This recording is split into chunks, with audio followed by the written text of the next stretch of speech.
Greetings, wrestling fans, and welcome to Fannin's Flashbacks, the podcast that nobody asked for, but I'm going to give it to you anyway. This podcast is going to cover tales from IWA Mid South during my 12 years with the company, and it will be a part of the BNMVS Podcast Network. This podcast is intended for mature audiences only due to the foul language and graphic details about deathmatch wrestling that it will contain. This will be your backstage pass to get a peek behind the curtain at what led to the downfall of the craziest independent wrestling promotion of the late 1990s, early 2000s. And without any further ado, Nick Manawa, hit the music.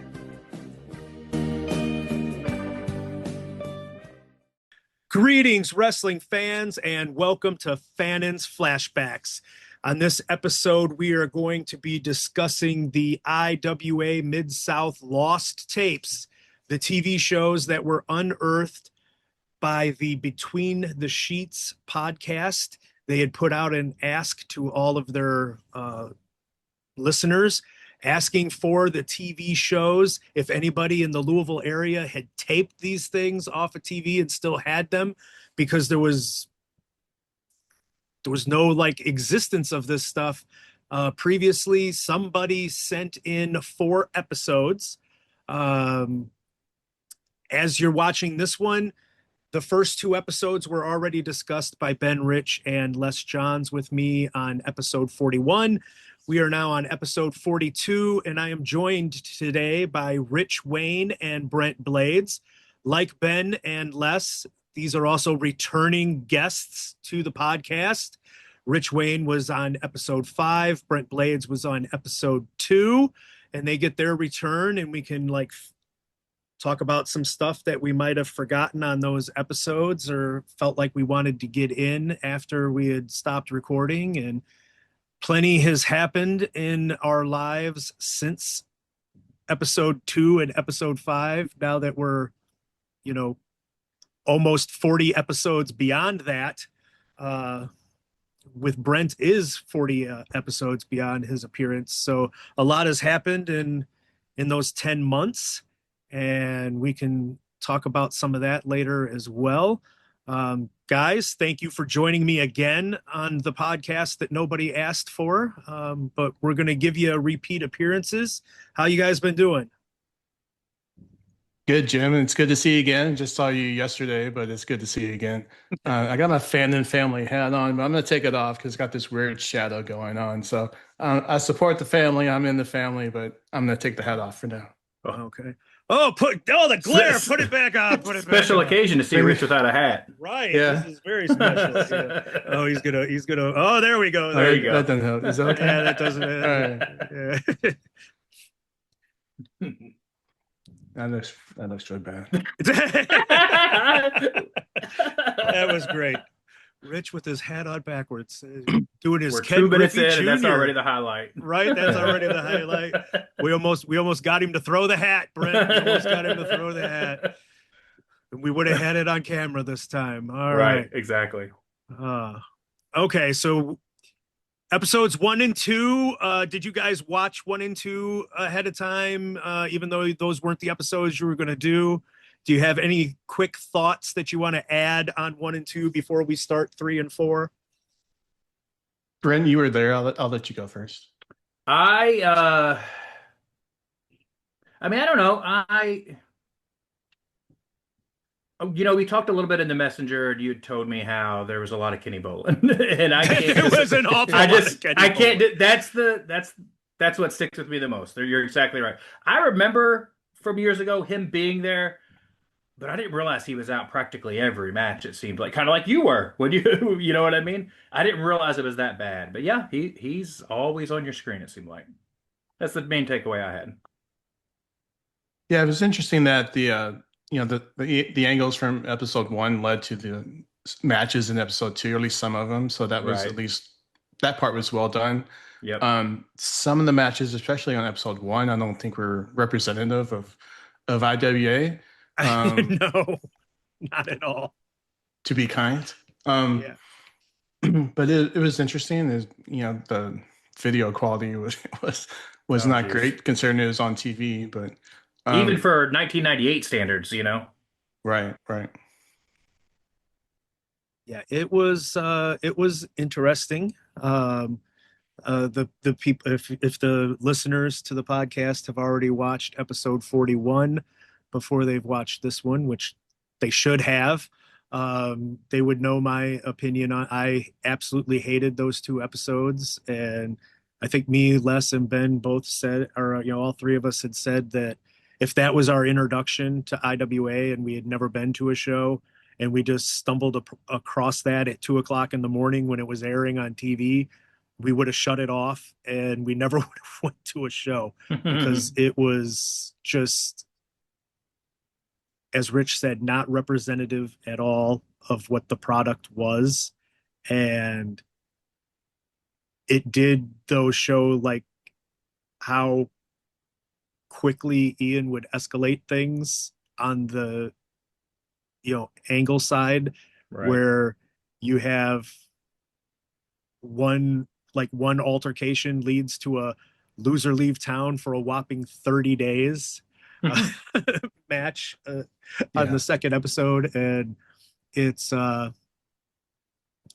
two guys that I was rooting for both of them to lose and for the stipulation to have been leave forever, not just 30 days. But yeah. it was, I don't know, we discussed, thought maybe it was those guys, the guys that he went with on those first episodes must have had like fresh off TV kind of Right. thing in other places. So maybe they Yeah. you use somebody that fans might know to draw in the attention, but when it's bad, it doesn't matter if the fans know like they're not going to come out and want to watch that stuff. So um, I felt like the first two episodes fell flat.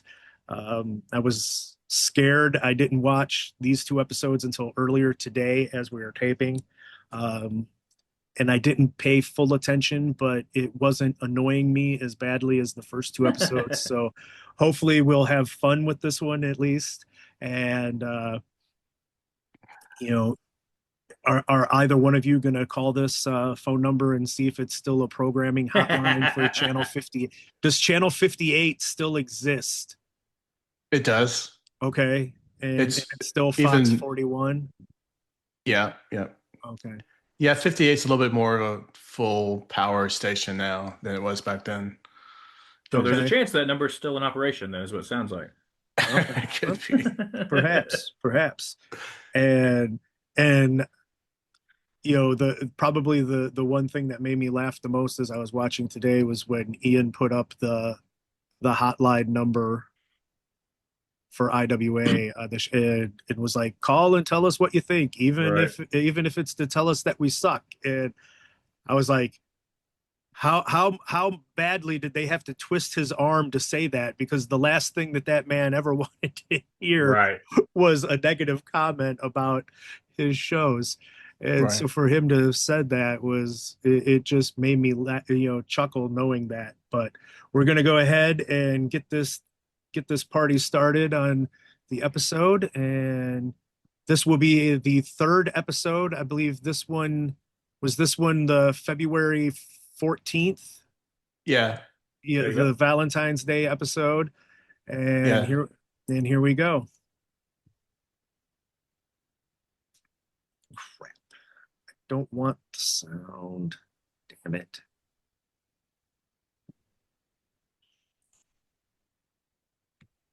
Crap. Where is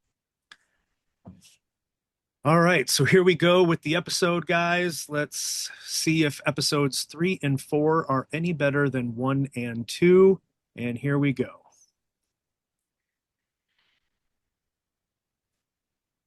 I can't say that I really liked this opening at all with let's have Yeah. hardcore on two lines and It's Right. hard to read, and it's too. hard to read and he's coming from Fuzzy, all angles and fuzzy video. Right. and here we're starting with Chip Fairway as the IWA Mid South TV champion. And this is going to be title versus title against Bull Payne, who was the reigning IWA Mid South World Heavyweight Champion at the time. Difference from episodes 1 and 2. This is not at the Kmart building. This was not a TV taping per se when this match happened. I think Ian said on the TV show on commentary in between the coma it was putting me in that they were going to be running some shows in Indiana, and they wanted to let the viewers see the difference between an Indiana show with no athletic commission and what happens in the state of Kentucky. And so this one was this Scottsburg, which this is New Albany. New Albany. Okay, so this is the New Albany Armory. Yep. This was No Blood, No Guts, No Glory from February 7th of 1998. So just a week before it aired on TV. Great blurriness there by John Barley. Yeah. It's like, my God. Can't even. So we talked about the matches on episodes 1 and 2 not being representative of IWA. This one is extremely representative of IWA. 100%. Yep. Yeah. And it seemed like on commentary, it's Ian and it's Rico. Had Rico already turned back babyface at this point? Can either of you remember? Because in episodes 1 and 2, Rico was like following Kenny Bolin around as like his protege, learning how to be a heel manager. And episode 3, he's chummy with Ian on commentary, and back to doing ring announcing. There's no Dean Hill, there's no Les Thatcher. Can you remember did they do something to turn Rico back babyface at this point? I have absolutely zero memory of Rico doing anything besides ring announcing, honestly. Yeah, so like me, Ben, Les, myself, we had no memory. Right. Manawa said he had no memory. A couple of other people that we had talked to, everybody was like, we have no memory of heel manager Rico whatsoever. Couldn't figure out like what it was that led to that, what it was that ended that. And there is Bull Payne threatening to kill Richard X. It's the guy next to Richard, but yes. It is funny. Yeah, In previous podcasts, you've always talked about how so much of the crowd ended up on the shows, and it's clear to see as you watch these TV shows, like so much of the front row ends up in the ring at some point. Right, because I mean, there you were, and then and the Richard X. Yep. Daniel Quinn is in the crowd. Yep. There's Chris Kinzer. Yep. Dropkick. Yep. I mean, Dropkick didn't get on the shows, but no. Kinzer did a little bit of refereeing. Did he have a match? He had a few matches in IWA, 2 or 3, not many. He wrestled other places though. And then is that Ben Neal over on the other side? Could be. Was that Ben I saw? I didn't see him, but it might be. He's probably there. Brent, since we're on the subject, how did Dropkick get his nickname? So you all probably know that years ago, Ian used to run out the ring. Well, the whole reason he does that is because before that, Danny would rip the ring out over here, and Jeff and me and a bunch of my high school friends would do that. And anyway, so he found that out, and then he started running the ring. I became friends with Dropkick, so we invited him to go to a ring rental with us. He was in the ring for literally 10 seconds. First thing he tried to do was a dropkick, landed on the back of his head. We didn't know it, but I'm sure he got a concussion all from a dropkick. So I told him, from this point on, you are a dropkick. So literally everybody at wrestling calls him Dropkick. I bet you most people don't even know what his real first name is. So yeah, he's probably not, because I always do is Dropkick, and then I think I had like gotten a friend request on like MySpace or something, whatever it was at that point. And I'm like, who the fuck is Eric? Exactly. So then I saw the picture, and I'm like, that's Dropkick. Right. Didn't he get like this far off the ground or something too? Oh yeah, like maybe an inch and a half. He didn't even get far off the ground at all. It was terrible. Terrible. Now, was it Japanese women's style that he did, or did he at least get like turned sideways in that short amount of airtime, or did he really just, it looked like he really just took a back pump, but he was trying to do a drop kick, but like he barely came off the mat. Yeah. I can't say anything because that's what a drop kick would look like for me as well. Right. You know, I wouldn't go for a drop kick because I would know my limitations. It was his very first time in a ring, so I really think he thought it was going to be a trampoline, and as you know, it's not. So he found out real quick. So Chip was about a year and a half into the business at this point, and Chip Fairway, lots of people have talked about how Chip was like the best wrestler in IWA at this point. Yes, 100%. From a technical perspective, he was just. Even before this, when he's Chip Fairway, even when he was Brett Keane doing jobs, you could tell that he was just better than everybody else. You know what I mean? He was so good. And he had these great matches, Bull, a series of matches, and we'll see a couple of them tonight. But this one, he's working hard. He's, it gets a little crazy, it gets a little hardcore, and he stays step to step with Bull. Right. And I remember these series of matches, but I did not remember how much of the quote unquote hardcore he actually did. Do you know what I mean? I mean, obviously you would think he's going to do some with Bull, but it was more than I remember for sure. I was surprised by it because you always think of him, old school posse and mat wrestling and this and that. So I was very surprised. And I wish I could remember which one it was that I had on the podcast that told the story. Bull and Chip getting into it in the HWA locker room, and like you can see in this match, like Chip was not scared of being in the ring with Bull Payne, and then he wasn't scared of being in the locker room with Bull Payne. He's one of the very few. Yeah, one of the very few. I mean, has not been stated enough how scary it was to be. I mean, the locker room was kind of scary, but in the ring with him was terrifying. I mean, when him and Hero would have their series of matches, Hero would always ask me to make sure I was reffing it because we wanted to comfort each other. It was scary as hell because you didn't know if he was really pissed or not because he was so good at portraying that. Well, and I think I've told the story on here before. If not, it'll be the first time, but I'm going to tell it again because some of the footage surfaced from Indianapolis at the Knights of Columbus where they did the three-way with Punk, Eddie, and Ray. That got some publicity here recently when CM Punk talked about that match on a podcast or in an interview with somebody. And it brought back memories. I don't think it was on that show because I saw footage of Isaiah versus Cashflow from that show. And Ben Neal was doing the ring announcing at that point. Right. So I'm pretty sure it was not the same show because there was a show in that building where I'm doing the ring announcing.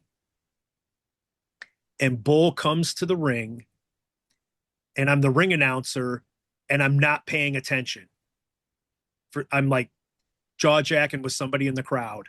And Bull comes up and hits me with the bat so fucking hard. Oh, I know. I rolled out onto the floor and crawled under the ring, and they had to like pull me out because I was like not going to come out, scared to death that he was going to hit me again with the bat. And Ian's like screaming at him, going like, why the fuck did you just hit him, and take out the ring announcer? Why the fuck did you do that? And Bull's like, because he was ignoring me and he was saying he wasn't afraid of me, so I made him afraid. I was like, you're goddamn right you did, because I'll never not look at you again when you come out. God damn, I thought I was safe, but he felt bad about doing it, so then he gave me the Bull Payne t-shirt that I wore when I hit Jimmy Jacobs with the bat. So, that's awesome. Little full circle moment there, but it was just insane the amount of fear that he could invoke when he came out through that curtain. And in the back, he was mostly just a sweetheart. Right. But that when he heard that music, he would flip that switch. It was was Mike Tyson, 1986 Mike Tyson coming out through that curtain. Yeah. I made a point whenever I wrapped his matches. As soon as I counted that three, I got out of that ring as fast as humanly possible and took right off to the back. I wasn't hanging around waiting for him to, do whatever. Yeah. What I noticed most about this match with Bull is just how hard he worked in this match. Yeah. He's 15 years into his career or whatever, and he's working his ass off here. We just saw him do a superplex, off the top. And throughout the match, he's just working as hard as he can to have a good match. Yeah. Well, he took his role seriously on the shows, and he was the heavyweight champion, so he was going to make sure that he went out there and gave a performance worthy of that every single time. And that was like one of the best things about, like, Bull may have scared the shit out of everybody, so they weren't going up and asking him for advice, but you could like follow his lead, and he was a good leader, showing you this is how hard you work on the show. This is how seriously that you take it when you're on the show. And, there I am in my blue jacket. There's Les. Isn't that other guy's, wasn't his name like Rob something? That's Rob. I know exactly. That's Big Rob. Yeah. Yeah. We got, that's something I was thinking about too, is so many of these people in the crowd that I remember are so clear as day that at some point they just kind of quit coming to shows, Yeah. And it'd be interesting to find out, like, be able to touch base with them, be like, okay, why did you stop coming? Why did you stop coming? So many of these people were coming to, all these shows, the Kmart building and this and that, but then you didn't really see him in Charlestown. You definitely didn't see him in Clarksville. So, yeah, I don't know. Yeah, I mean, could have been that they didn't have social media, didn't know that the shows had moved. Right. Ian could have screwed him out of I know a lot of it was, they were hardcore fans, and when the athletic commission came down and really made the shows get a lot tamer, that lost a lot of the crowd. But why didn't they show back up when we went to Indiana? Right. You see Bull right there with the clothesline off the apron to the floor. I mean, that's almost a Mick Foley type move, Right. Yeah, I was not at the show. The New Albany National Guard Armory is like 5 minutes from my house now, but at the time I still lived in Kentucky. Here's another huge move. Yeah, I loved that one. Yep. And I was one of those people back then. I lived in Kentucky, and I was not going to go to Indiana if I had any choice in the matter, And Jim, you talked about how people are in this area are like that, It's crazy. I never experienced anything like that being where I'm from. Oh God! So clearly putting his blade in his pocket. Sorry, I didn't mean to interrupt. Yeah, I noticed that when I watched it earlier too. Yeah. But I've seen Jim Cornette do the same thing, so right, exactly. It happens. Exactly. Yeah, it's good color for Chip. I know. That's what I was saying earlier. It's not what you think of when you think of him. I was didn't remember that at all. Yep. Yeah, Chip Fairway was a Les Thatcher guy, and Les taught all those guys how to be great technical wrestlers, and some of them, BJ would get hardcore, and he'd get color. BJ had a great career as well in IWA and Ring of Honor. Shark Boy, of course, was trained by Les and, worked everywhere, had a huge run in TNA as, doing the Steve Austin gimmick, Stone Cold Shark Boy gimmick, whatever it was. Chad Collier wrestled some in IWA and, wrestled all over the world. Very good technical wrestler, could have a good match with just about anybody. Matt Stryker, the Ohio version of Matt Stryker, not the guy that did commentary for WWE. He worked in IWA quite a bit, I think, and worked other places as well. So all those guys that were trained by Les, those examples at least went on to have good careers and were, just all of them were just solid workers. Right.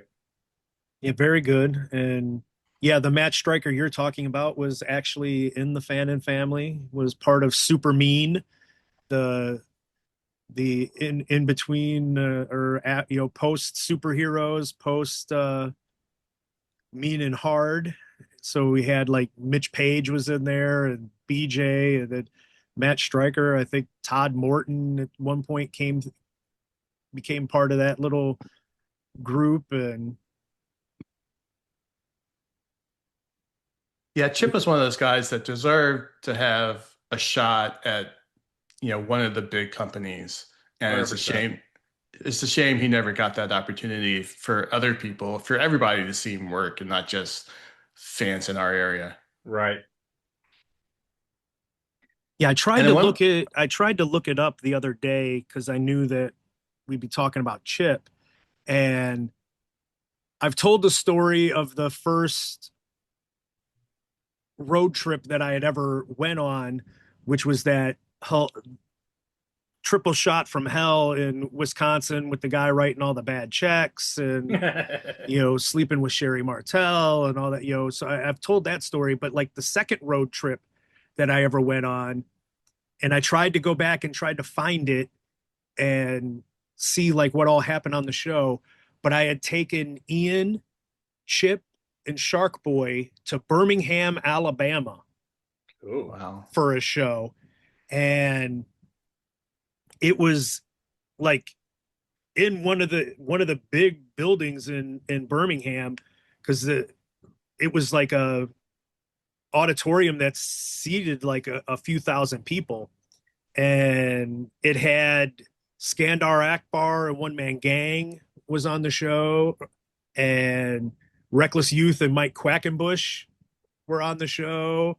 And I mean, it had like quite a array of people on there. I was trying to think if Corporal was involved for Ian to work. I know it was like Chip worked Shark Boy. I know like Reckless and Quack worked each other, but I can't remember who Ian worked because I don't remember Corporal being on that trip. But I could not. I like went through Cage Match because it had to have been like 99, 2000, something like, and I could not find them being in Birmingham, Alabama. But damn it, I know I took them to that show and that the show happened. And, Was it just like a one-off show though? I think it was, yeah, I think it was just like this one off. Some guy was running it, and there I am scurrying away because had seen Bull Payne try to kill the guy next to Richard at the beginning of the Right. match. I was like, get the hell out of his way. Do we know how old is Bull here? Mid, late 30s, you think? He's 21 years old, just in case he listens to this. Just in case he stumbles across this, he is 21 years old and kicking ass, let me tell you. Yeah, I'm not entirely sure because, Yeah. I mean, at this point, you got to think, I mean, he started in AWA in like the mid 80s, Right. so if you picture he's like, if you say he's 20 years old at that point, Right. That's what I was thinking. I mean, he's got to at least be like, he's got to be like He's 37. 34 on the young end, Yeah. He's 37 here. 37. 37. Okay.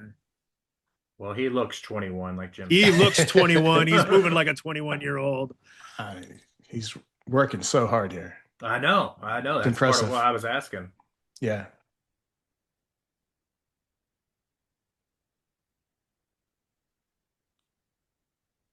Do we know who this referee is? I do not recognize him either, by the way.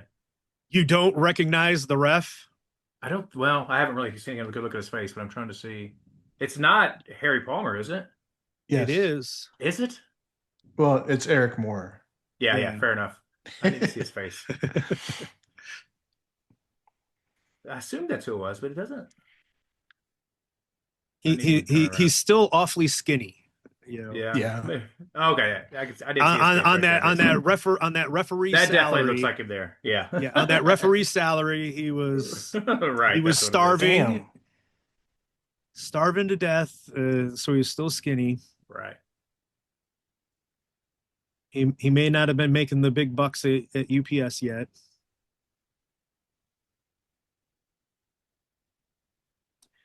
But yeah, Les, Ben, and I put him over. He was a damn good referee.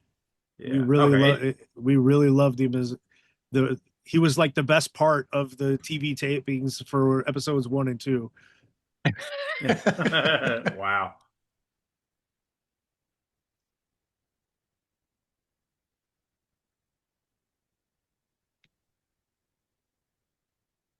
I don't think they're supposed to be using that white chair. I was just gonna say that white chair does not look like an IWA chair to me.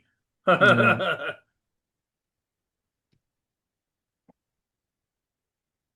Well, like we just did Wrestle Arts over the weekend, and it was like, pre-show meeting, and they're going, only use the chairs that have tape on them. Any chair that's not all taped up, off limits. And and I think they were still like using the wrong chairs. I think it's just a guarantee that the wrestler is going to use the wrong, and of course that's the chair that he lands on. Right, exactly. With the power bomb is the white one. Yeah, I obviously wasn't in that meeting, and I had figured that out before the show even started. the chairs with the black tape are the chairs they're supposed to use. Because people were trying to trade them out for chairs that actually they could sit in and not fall out. Right? Did you talk about these commercials? And we talked a little bit, and we were like, "Oh, we wonder if what kind of a sponsorship deal he got from." Maybe that was where he was renting all of his furniture from.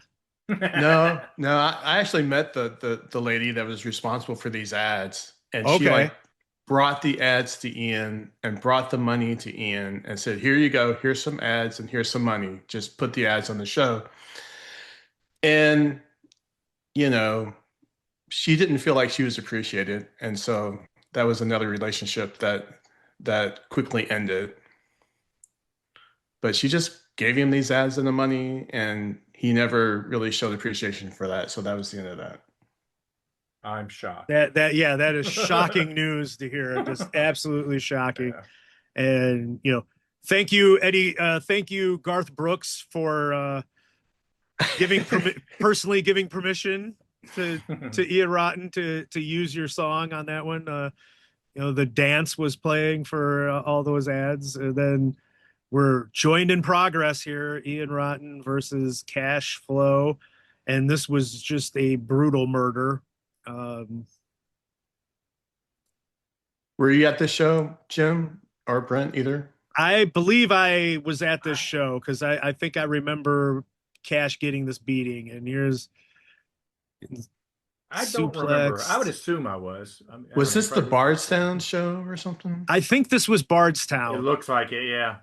I think this was Bardstown, so this is like old footage. So many people there.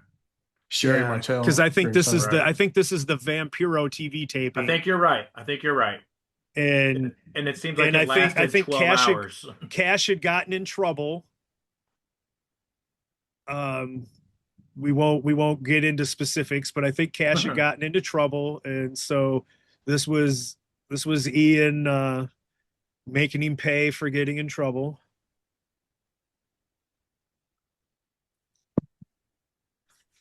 See, that I can clear as day see as Eric Moore. I couldn't really tell. Okay, so I was you were worried me in that last one. I was thinking that it might be time for new glasses. I didn't really get a good look at his face, but here you can clear as day see. Yeah, earlier in that match, you could see his face better, like during the intro. See, I wasn't even thinking about the ring it entrances. Yeah, I know.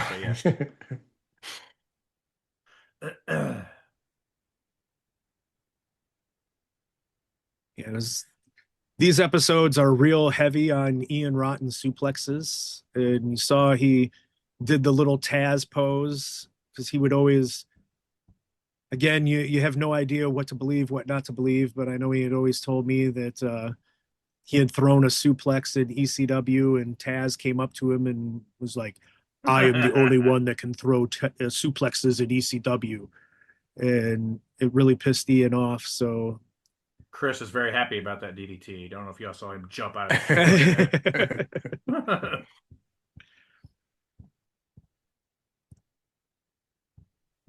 yeah, and I think I like, Les Thatcher's commentary for this one, and he just gives like a ton of cash puns and stuff on his commentary. It was like, oh, the bonds are weak or whatever. This cash flow, and stock market's down, and give it to Ian. That was good height. He much better at giving drop kicks than drop kick. Right, yeah, of course. He skied up and got the both feet right in the mush of cash flow on that one. And I think we see that again in the next episode where he does it to poor Bobby Martin and thought he damn near killed him. Yeah, there's us in the corner. So yeah, I'm at that. Okay. So there I am in my Morris Redskins hat. Right. It's 1997. People cut me some slack for the hat. It was my high school. Are they still the Redskins? They just changed it this off season. What are they are now the Warriors. Okay.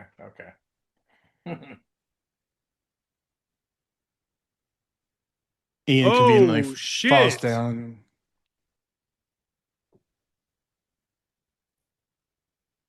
Cash's only offense, and here we go. Flip elbow! Yeah. Damn it! My favorite move. Ian won't take it. So weird now to see him do that leg drop and not even go for a pin. Right?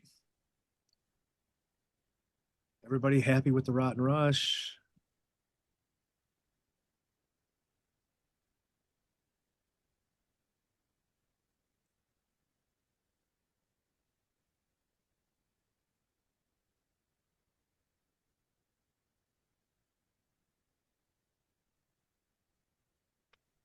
Sherry Martel before I slept with her.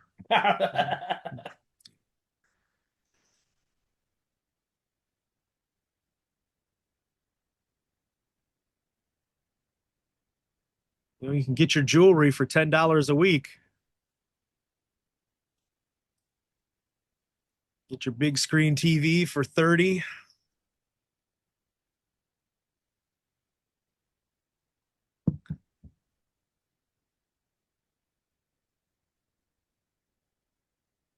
They don't even have rent your furniture places anymore, do they? I think there's some still. Yeah, There might still be some. Okay. Yeah. I wouldn't recommend them, but yeah. Right. Yeah, of course. Come see all the top stars that I think. What was the final count that you gave? I know you sent it in your thing. What was the final count? There's 15 wrestlers that are listed here, counting the pit bulls as 2, and 7 of the 15 actually appeared on the show. So not even a 50% success rate. Right. And it had already changed several times even before that graphic. Yeah. And it was like every replacement needed a replacement. Well, like none of I assume based off of what Kickboxer and Tarek said, he probably just thought they'd see the TV show and know they'd show up. Right. Thank you, Bill Watts, for personally giving permission to have 10 minutes of Eddie Gilbert and Terry Taylor against which is an odd choice. Sting and Chris Adams. I realize you want people to come out to the Eddie Gilbert Memorial Show and this and that, but it seems like it'd be better used to put an actual IWA match on the IWA TV show. You would think. I think that the second half of this match where they're brawling all over the building, I think that's what Ian was trying to get across, is that Eddie, could brawl with the best of them and would have the type of matches that you see in IWA. I'm guessing that was his perspective. Right, I mean, you're but probably right, he but I feel could like he could have cut a lot of this out though. right. But And I yeah, would love to have seen that permission note that he got from Bill Watts to put this on Right, IWA television, you know? right, yeah, we're playing fast and loose with the word courtesy. That's for sure. right. But Brent, I can't believe you don't remember that night that Sting showed up at the IWA arena. Right, yeah, I can't believe it slipped my memory. Right? Yeah, exactly. You don't remember when he came down from the rafters in the Charlestown building? Oh yeah. Right. Oh geez. Yeah. Well, see, that was missed because he didn't know that the show was out back.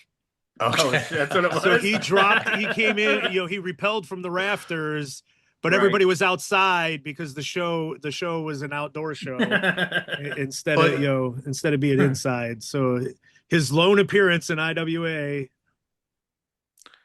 That's assuming he could find that building in the first place, back there and, off that side street that nobody knew about.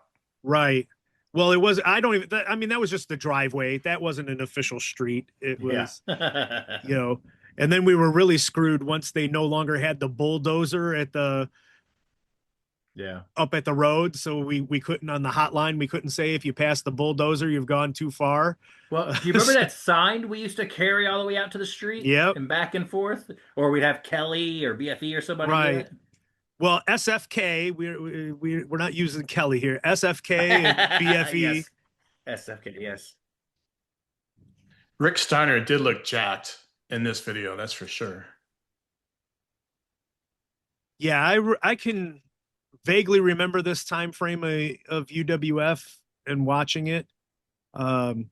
Thanks, Bill Watts, for giving us permission to play this on Fannin's Flashbacks as well. Right. Yeah.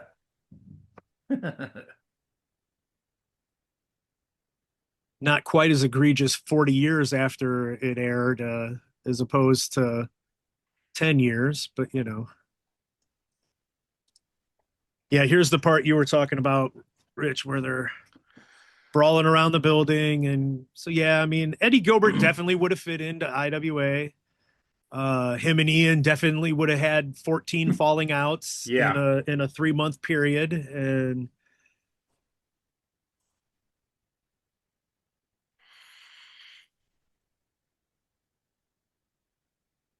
and I can sort of understand Bill Watts given permission. I was floored, absolutely floored by the courtesy that Jim Cornette showed to allow Smoky Mountain footage to air on IWA TV. That was, yeah. I wonder if Cornette even knows. Oh, no way. No way.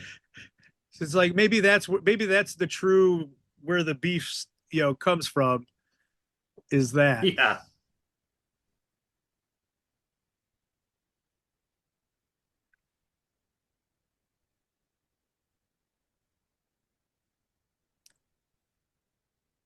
I don't know, maybe you know better, Rich. Wasn't Sting part of Eddie Gilbert's group? Wasn't like Sting and Steiner?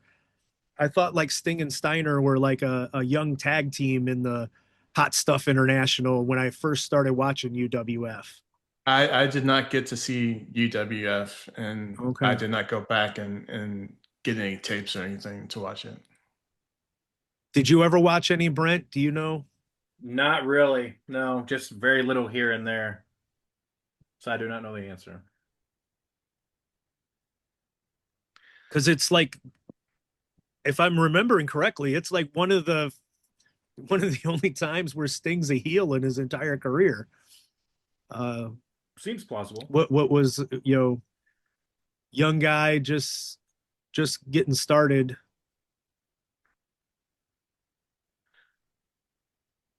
This looks like a better quality video than the one I watched. The one I watched was really dark. Is this the one that Prophet of Ash found on some other tape? It might have been but I know what he sent me was a little bit better quality than what went up onto the YouTube, because it's. Yeah, this part in particular was really dark. Hard to see. So you're saying that this is very possible that it was shot by John Barley, and and it is IWA footage then. Um,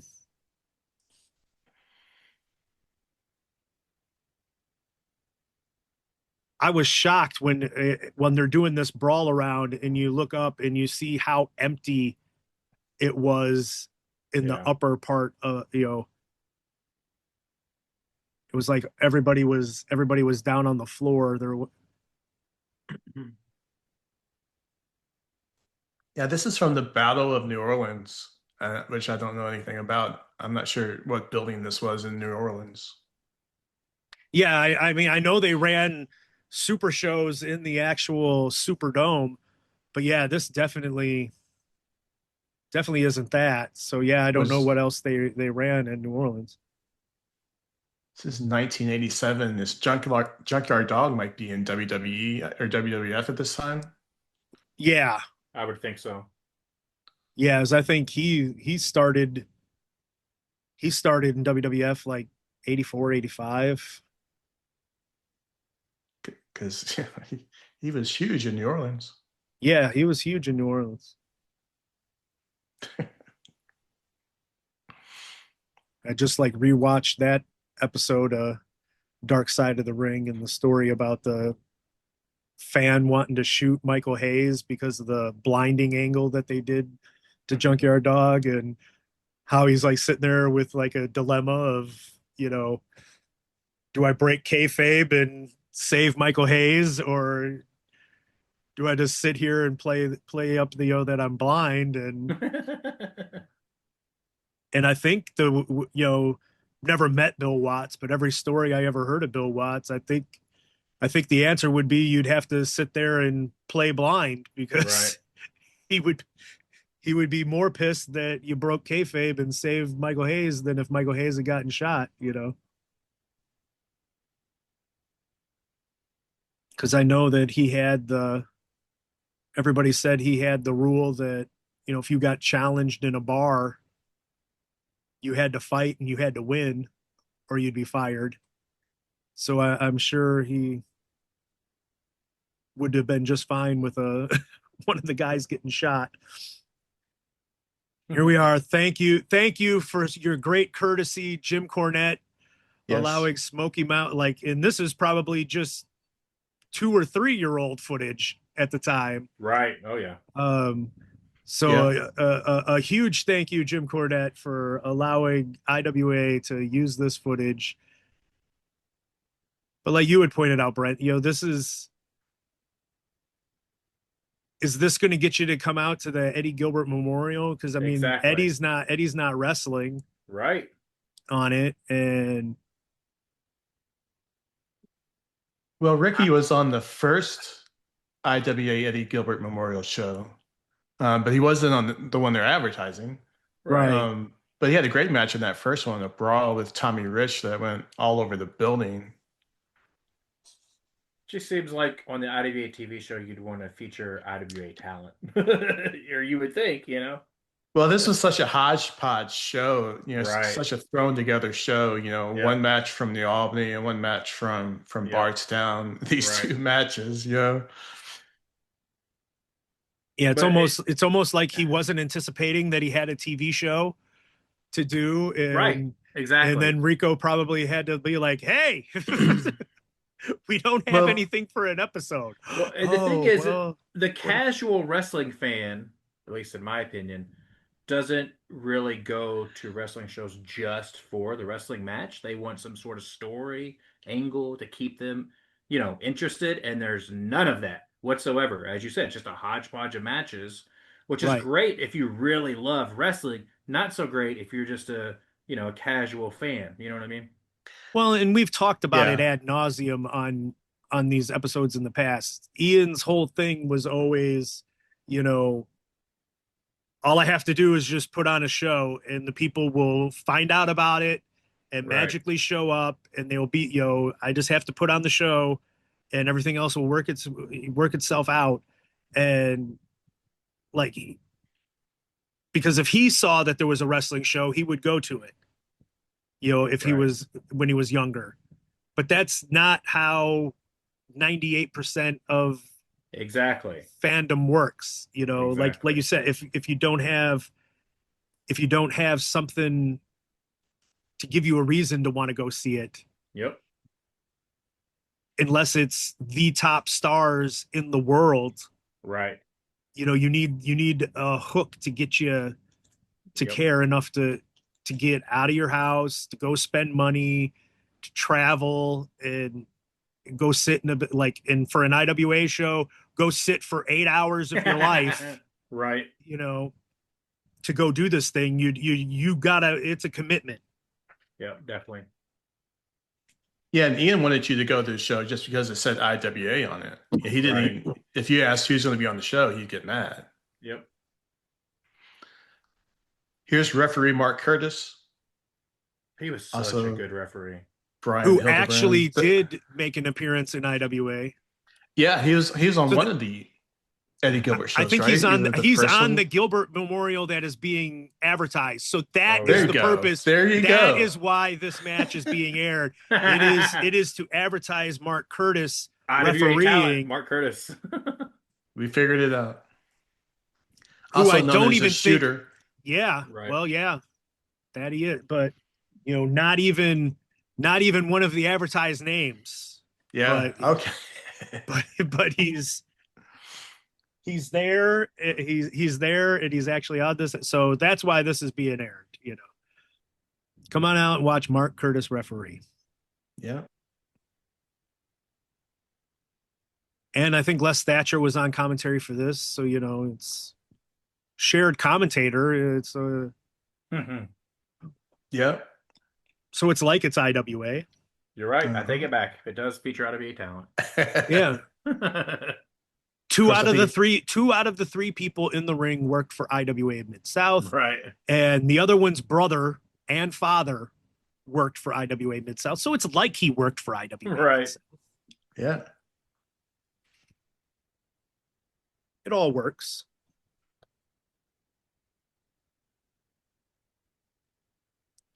Did Ricky Morton work more than just that one show in IWA? Yeah, I think he worked quite a bit. Well, not, I won't say quite a bit, but he worked multiple shows at the Kmart building, didn't he, Brent? I was trying to think. I mean, I remember Tommy Rich working multiple shows. Doug Gilbert, obviously. I don't remember Ricky Morton doing a whole lot. I mean, I remember a couple, but I would Right. say Yeah, like, I know he did. nowhere He near. did a couple, and then he came back. I know he did like a Midlothian show in like 06 or 07 Yeah. that he came in and he did a show probably like right around the time that like Dr. Death, maybe even the same show that Dr. Death was on in Yeah. Midlothian. Now we're back to the Kmart building, and I think they were like, oh, this was a match that, you know, due to the piss poor timing of the first two episodes, they weren't able to fit this one onto the TV Yeah. taping. So now they're getting around to it on the Hodgepodge show. Flash against Suicide Kid. You know, another thing too is you think about somebody who doesn't know out of yay, you're flipping channels and then you see this wrestling and then what you see is, you know, a ring with duct tape all over it and all this other Right. stuff. Not exactly the, you know, the classiest presentation and whatnot. You know what I mean? Right. And Yeah. we commented on that on the previous episode with the first two Yeah. weeks of the IWTV. Like, couldn't even be bothered to make sure that it was fresh duct tape all in the same color. Right. So you got right. black duct tape, you got gray duct tape, you got bright silver duct tape. I mean, like, It's just you always, you know, most wrestling fans who don't know any better when they think of wrestling, they think of like what they see on Raw or whatever the case may be. So if they're going somewhere for the very first time and they walk in or they see it on the TV and that's what they see, they already are going to assume it's inferior and everything else, and you know, so you're starting behind the eight ball. You know what I mean? right. It's just, yeah. I mean, I get it. I know it's all a money thing, but it's just, you know, not a great first impression before the show's even started. But even a company like Wrestle Arts that runs one show a month, they have a nice looking ring, you know. Yeah. At Well, least the yeah, and bottom rope's Wrestle not Arts all is droopy. more Wrestle Arts is more like every 2 months, but they'll have like a spot show every once in a while that'll make it once a month. Yeah, which it makes it even worse that their ring looks 10 times better than this one. Right. Jake looks, I mean, is So Jake young. like is Jake like 18 there? I mean, I think he's Maybe. probably 19 because he's just a little bit older than me, I think. So yeah. Okay. So Ian young. said on commentary that this was his debut match. Do you guys remember if that's correct? I don't remember. Yeah, I mean, I just had Jake on and we tried to talk about what his debut was, and I can't remember what his answer was as to whether this was his actual debut. I mean, it wouldn't surprise me if he was coming from OVW. Flash obviously worked at OVW, so maybe. Yeah.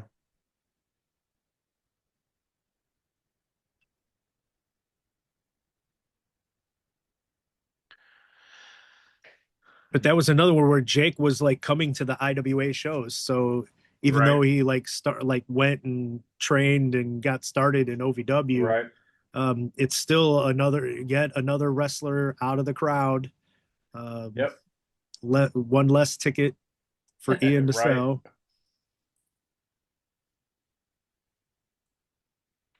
Yeah, we talked There's about Chip Rico. being Yeah. Chip being a great worker, and these two guys are in the same category for sure. Yep, for sure. And Flash, of course, most famous in IWA lore for the shoot Shooting fight with the stars. shooting stars that ironically enough, since this is on the IWA TV taping, cost us Right. a better TV time slot. Yeah, and you talked about, I think on the last episode you did with Tripping Balls, one of the questions was what angle would you have wished was booked differently, or the outcome would have been differently? Would it come out differently? And that TV taping where Flash, attacked the shooting stars is probably one of the ones that I would like to see with a different finish. If Yeah. Flash could have kept his cool, because that whole TV deal, that was one of the shooting stars, Jerry Faith, that was his deal, that was a school project that just kept going, and it was a much better time slot than 2:30 in the morning. Right. And, IWA TV aired in that time slot once, and then we had the Flash incident, and that was the end of that. And that could potentially have been the difference maker in IWA. A lot of potential difference makers over the years that just didn't happen for whatever reason, and almost all of it self-inflicted.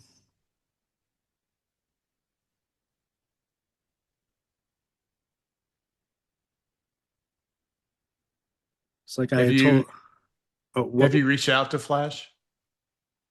Nick Manoa said he was going to. I don't know if he has yet or not.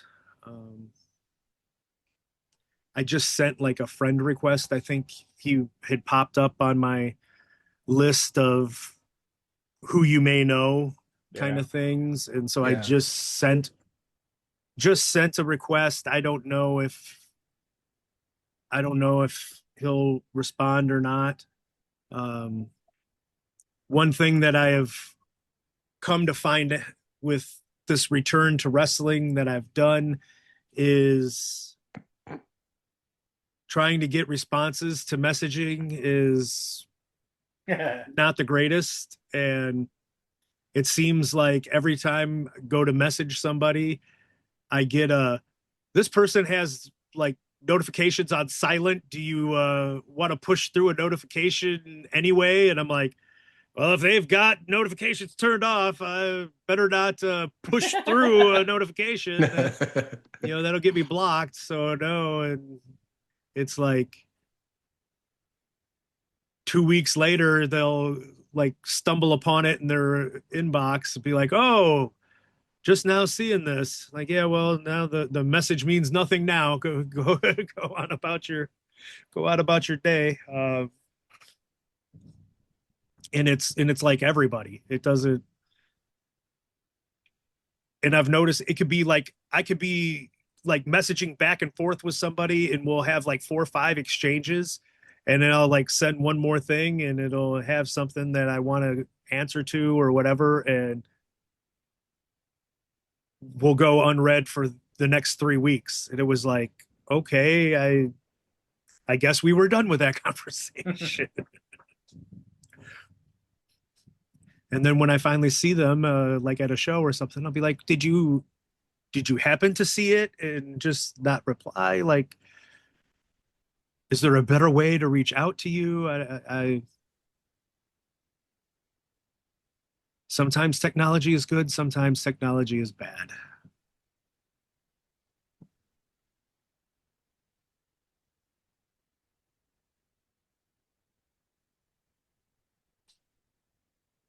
And I think this was the TV taping that I was not at, because I'm not with Ben and Les there in the front row. Les's friend Yeah. Richard Williams is there, but I'm not. So this was like from the first set of the first 2 weeks of TV tapings. When I was watching this, it's not a bad match, No. but knowing what Suicide Kid becomes Right. and knowing what Flash Flanagan was and maybe even still is. I know he's still working, but I haven't seen him work in a long time. But you know, I was expecting more out of it. And especially since like Kid is so much smaller than Flash, you would think that like Flash could like really break out some spectacular power stuff that he maybe normally wouldn't have gotten to do because he's Right. Not usually the big guy in the ring. not usually the big guy in the match, but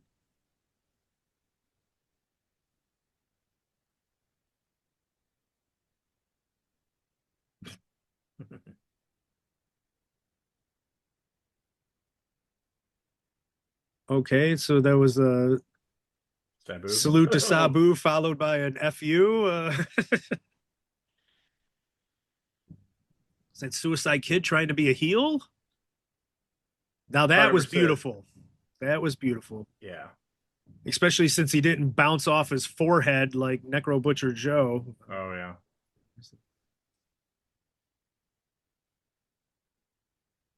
The blockbuster for the win.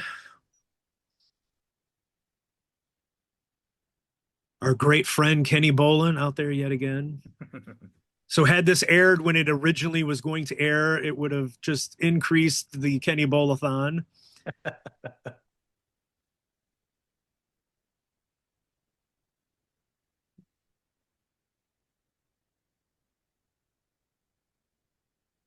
Such a heartfelt message here. Oh yeah.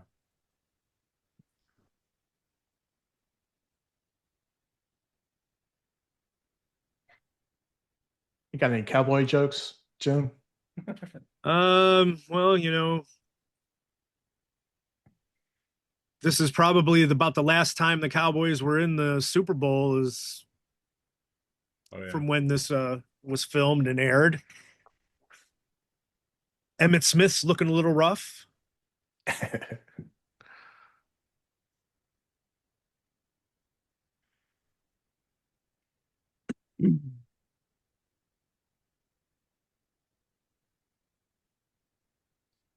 Ian Rotten, Mr. All-American with America's team.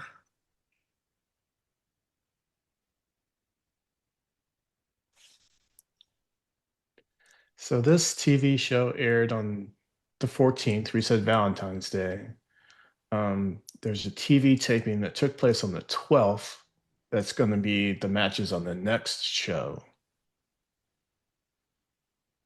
Yes, I think I actually remember because there was like a Lexington and Louisville like double shot Yeah. bringing in Meanie and Nova. Yeah. Yeah. Because I remember like one of the shows, maybe it was the Lexington show, was like called My Blue Valentine. Yeah. That was Lexington show. Yeah, because of the blue meanie. And there's the chicanery with Meanie wrestling Pondo. And I'd never seen it before with like Eric Moore we'll wait till it happens, but Eric Moore having a big part of that match, overstepping authority with being a ref and thinking that they run the damn show. Crusher Crazy Bones to was me. on that Lexington show. Yeah, Crusher Bone. Like, yeah, I told the Stacy was watching it with me earlier when I had it on, and you actually get to see like Crusher Bones in the brawl that they show at the end with Bull, and Yeah. I'm like, I was like, oh, there's Crusher Bones, and she was like, what? And I'm like, yeah, it's Trippin' Ball's dad. She was like, oh, okay. Now this actually was a good promo from Axel. Axel was a good promo. Yeah.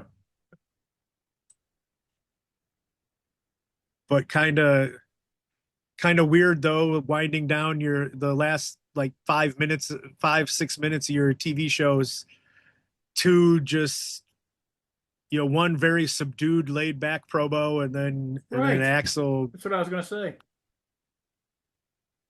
Somebody flipping channels, never seen IWA, so just sit and watch Ian sit there and talk for 5 minutes. Right, or with his whatever. arms crossed. Right, and exactly. just, let's listen to what the guy in the cowboy jersey has to say, Exactly. for 5 minutes. Well, Right. and I've really put a lot of effort into this. Mhm. Not enough effort to time out the show better, so I don't have to insert this in at the end. But Right. And this is 1998 at 3:30 in the morning, so you're competing against all those Skinamax shows, for the attention Right. span of young men. Yeah, that's true. yeah, Stacy loved the commercials that like started playing right at the end of the one episode. She was like, "Oh my god, I remember those commercials."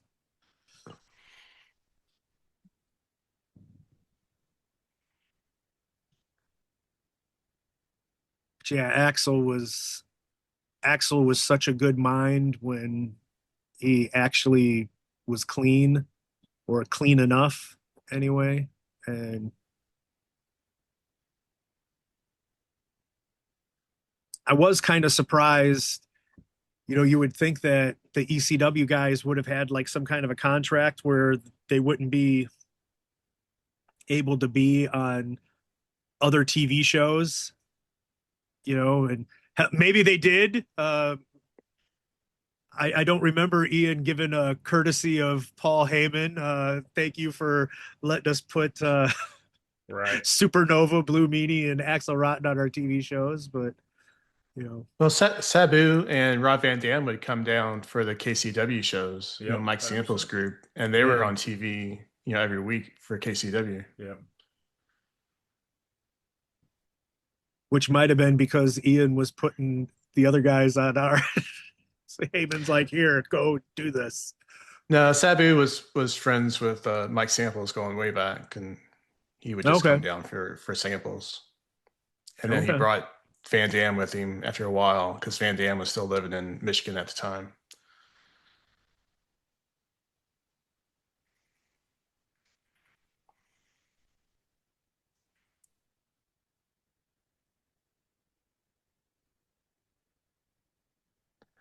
Was that the stage that they just went through?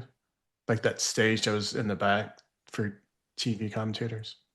Yeah, I think it was like for the DJ and Yeah. Yeah. Yep. Yep.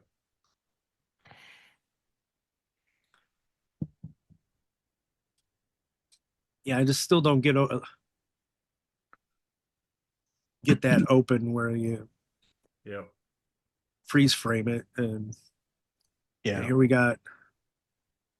So now we're to Rico as the ring announcer back in the building. We got Sean Casey, not the baseball player, Sean Casey. With Deva. I was a big fan of Deva. Isn't there a picture that you posted of Deva with Ben and our friend Chad? It was me and Chad. You and Chad. Okay. Yeah, me and Chad.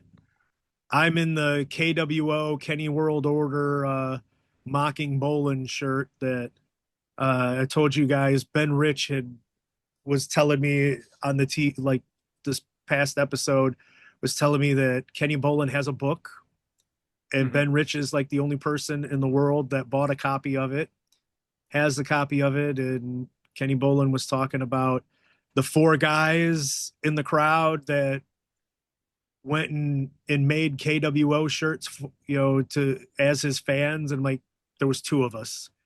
And then he's like, by the time I was done in IWA and finishing up, there would be 30 in the crowd that had that T-shirt. Like, it was still just the two of us as a rib that had it made. And the University of Kentucky bookstore was selling Kentucky World Order T-shirts because Kentucky had won the national championship, and like Jamal McGlure was a big wrestling fan. I think they even like went and were in the crowd at Nitro, and in one of the tournament matches, Jamal McGlure had got into a tussle during the Duke game, which I think was the Elite Eight, and they got into a tussle with Duke, and it might have been Wojo that he like locked in like the rings of Saturn on the floor, and had him in like in the submission hold on the floor during the skirmish. And they on Nitro, they went to the Nitro, and they had like they showed McGlure and some of the other players in the crowd like celebrating and cheering, and they held up a sign that said Wojo fears the rings of Saturn. and, and like so like that was right during the New World Order stuff was going on. So the Kentucky bookstore decided to make a Kentucky World Order T-shirt, and Ben and I each bought one, and then we just took a black Sharpie and colored in the Tucky so it would be the Ken World Order. And he's put in his book that there's 30 people wearing this shirt cheering him on every week at the shows. It was like, nope, it was always just the two of us, and that was it. But then he also said in his book that Ian started going other places and missing IWA shows, and he would leave Kenny Bolin to book everything while he was gone. And I'm like, well, I know that didn't happen because he didn't let anybody do that.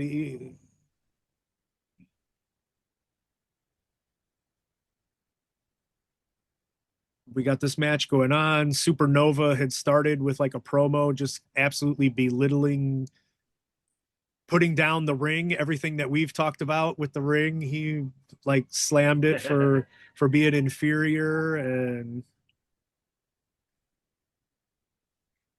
got on the fans and got on the building, got on the ring, got on the product, got on the TV show, and was making fun of everything about IWA. And he even called Sean Casey Bret Hart, Shawn Michaels wannabe, and he's like, whichever one you're wanting to be, you suck.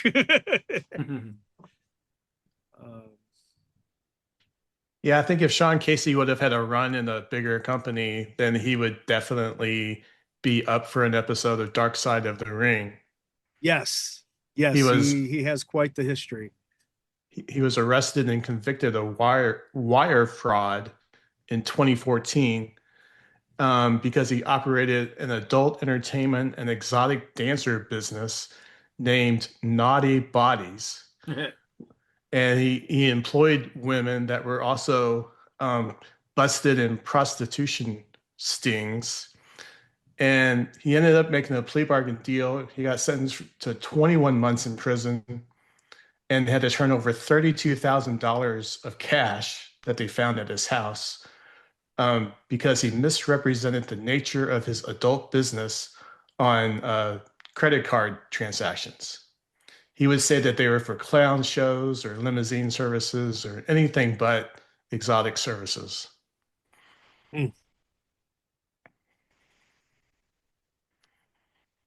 Yeah, I want to say this is not a reflection of Dava.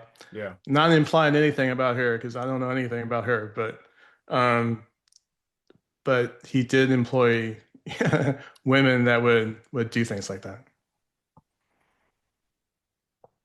Well, I spend a lot of money on Polaroids, so it's probably a good thing that probably wasn't involved in hopefully not involved in the other stuff. Supposedly, reportedly, he was trained by Brian Pillman. Of course, they're both from the Cincinnati area, so I can assume that's true. And he's also given credit for training Pillman's stepdaughter, Lexi Pillman. Okay. Yeah, I hadn't thought of Sean Casey in forever, and then not too long ago, Madman Pondo had sent out like these huge group message things, and he was like trying to organize some sort of trying to get everybody to like all the old IWA names together to like just go out and have a meal. And then me and Harry Palmer tried to turn it into a get together for like to do a memorial for Mark Wolf. And it ended up like people just kept dropping out of the group chat, and like it just started getting haphazard and nobody responding to things. So we put a kibosh on it. But one of the people that was in that group chat and had like replied and was like, "Oh, keep me in the loop. I'd love to come out," was Sean Casey. And I was like, "Whoa." It's like, there's a name I haven't heard since the stories that Rich just talked about breaking in the news. And you know, he is one half of an IWA trivia question. He was involved in the very first IWA match at the old Kmart building.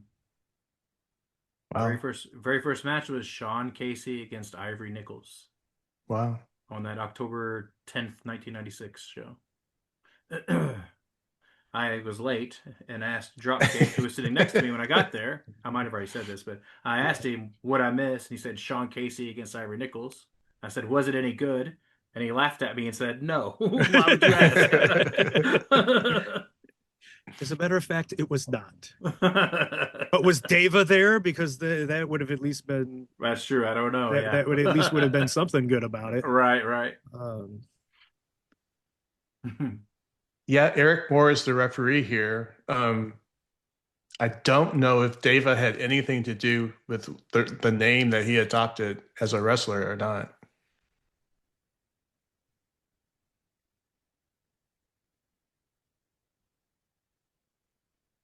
Yeah, I'm not sure. You implying the Babe Magnet part, or no, or the Harry Palmer part? The Harry Palmer part. Okay. I'm so happy when I have to explain jokes. Well,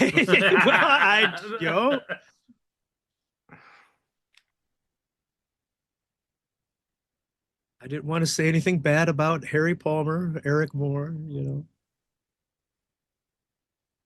But he had a hell of a ring intro. I loved his ring intro. It was always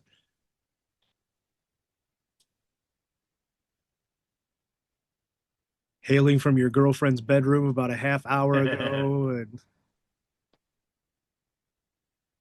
was like weighing in at 212 pounds and 11 and a half inches, or whatever Rico would come up with. And then it was something like seen more ass than a rental car or something. Yep.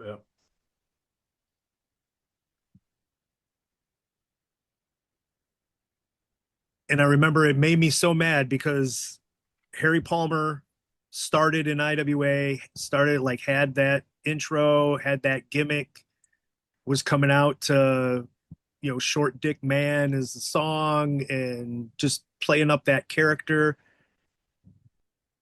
We were feuding with OVW, who was like 7 miles up the road from us at that time. And they were the WWF developmental.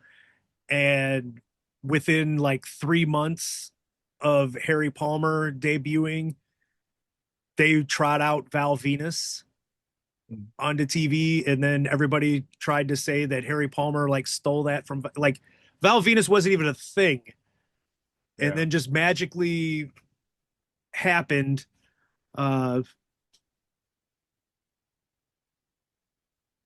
Because of stuff that was happening on an IWA show 7 miles from developmental. And that wasn't the only time stuff like that would happen.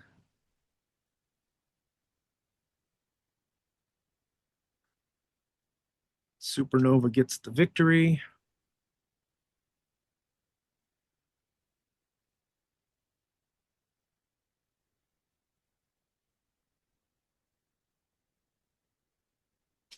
My wife emphasized that that's not a good look for the blue meanie when she saw that earlier today. And I was like, I think that's the point. Yeah.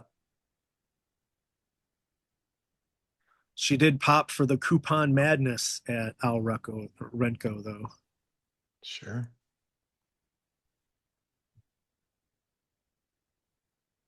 Buckle up, ladies and gentlemen. This one's gonna get a lot of reaction from the crowd. We got Bobby Martin and GQ Masters. I remember this like it was yesterday. Yes. I really do. I really do. And there I am in my blue jacket. We got the aforementioned Chad is sitting next to Ben Rich. Do you guys remember when or like how much after this it was before they painted the walls black and did all that?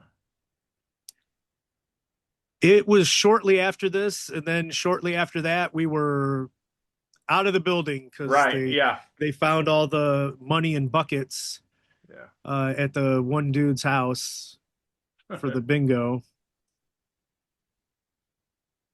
Which, if you'd have asked which owner of a business in that building was putting drywall buckets full of money into a wall, it probably would not have been the number one answer. But you know, well, you'd have to have money to do that, right? Right. But yeah, I know what you're saying. Very true. So this taping took place on February 12th, like I said earlier. Later that year, ECW had a pay-per-view, Heatwave pay-per-view in Dayton, Ohio. It's the first time ECW ran in Dayton, Ohio, and all three of us were there. Oh yeah. Jim, you want to tell the story of how Ian Rotten ended up in the front row of the ECW pay-per-view? I'll let you tell it. I remember we went, but I don't really remember anything about the pay-per-view beyond the fact that we went and we had really good seats. Yeah, tickets went on sale. The day tickets went on sale, I went to Ticketmaster.com, and I hate Ticketmaster for 1,000 reasons. Several of them related to this pay-per-view because, you know, at the time they didn't have a map where you could go and pick the exact seats as you wanted. They just had best available.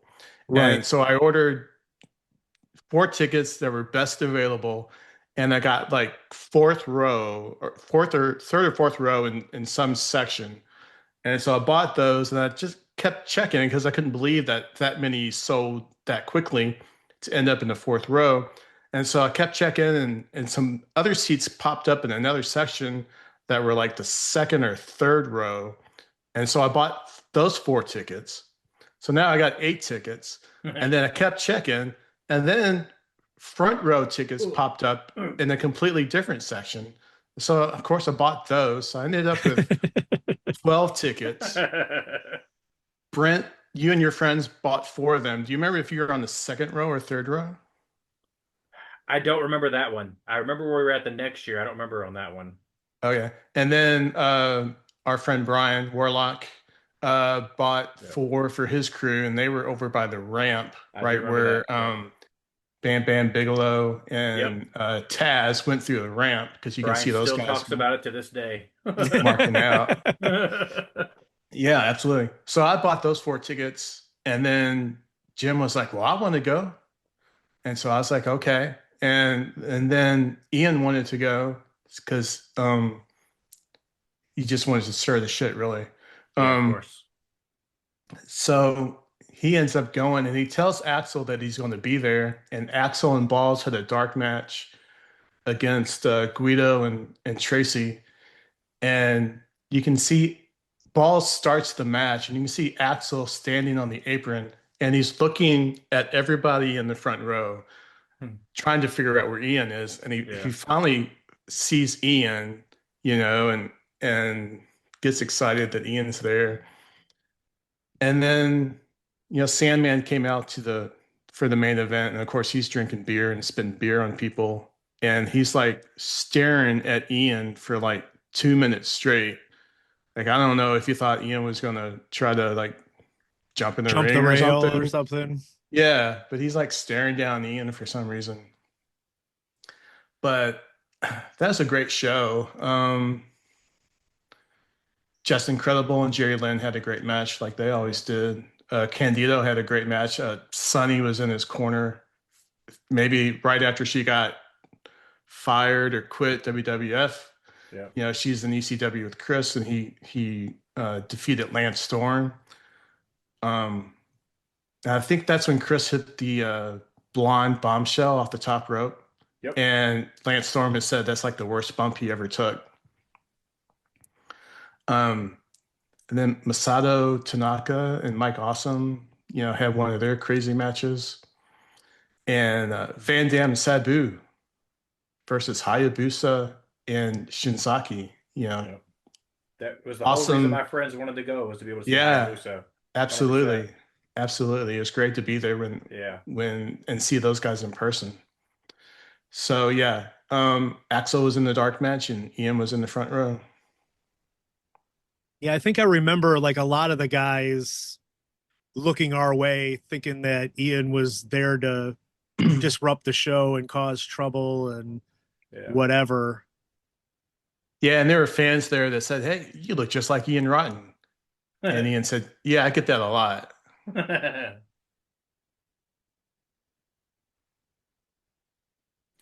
Then they came back the following year, like you said, Brent, and I was kind of the same deal. I eventually got front row tickets.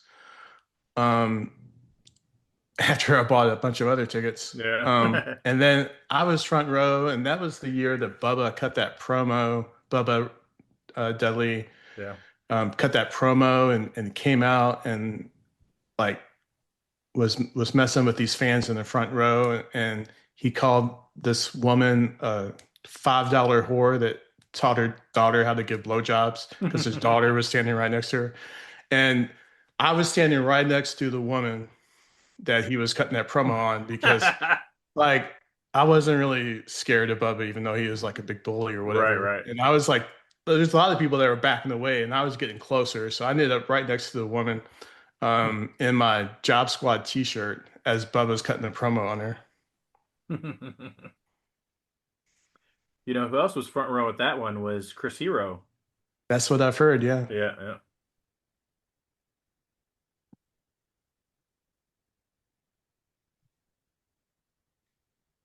That was a pretty good squash match that Yeah. Ian and Axel had.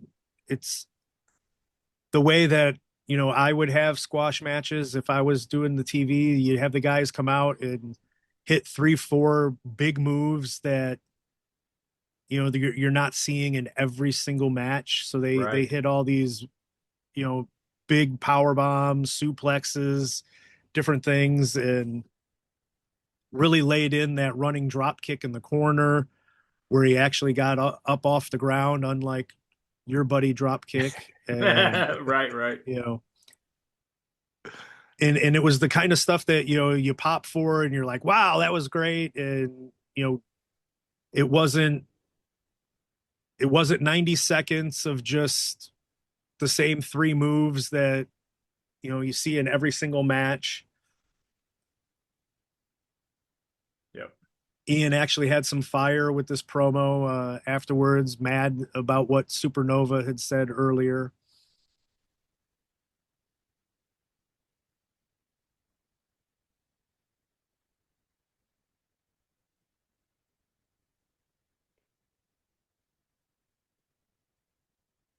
There's one more week of TV, like week number 5, that I believe made it to air, right, Brent? Didn't wasn't there 5 weeks that aired? I thought there was.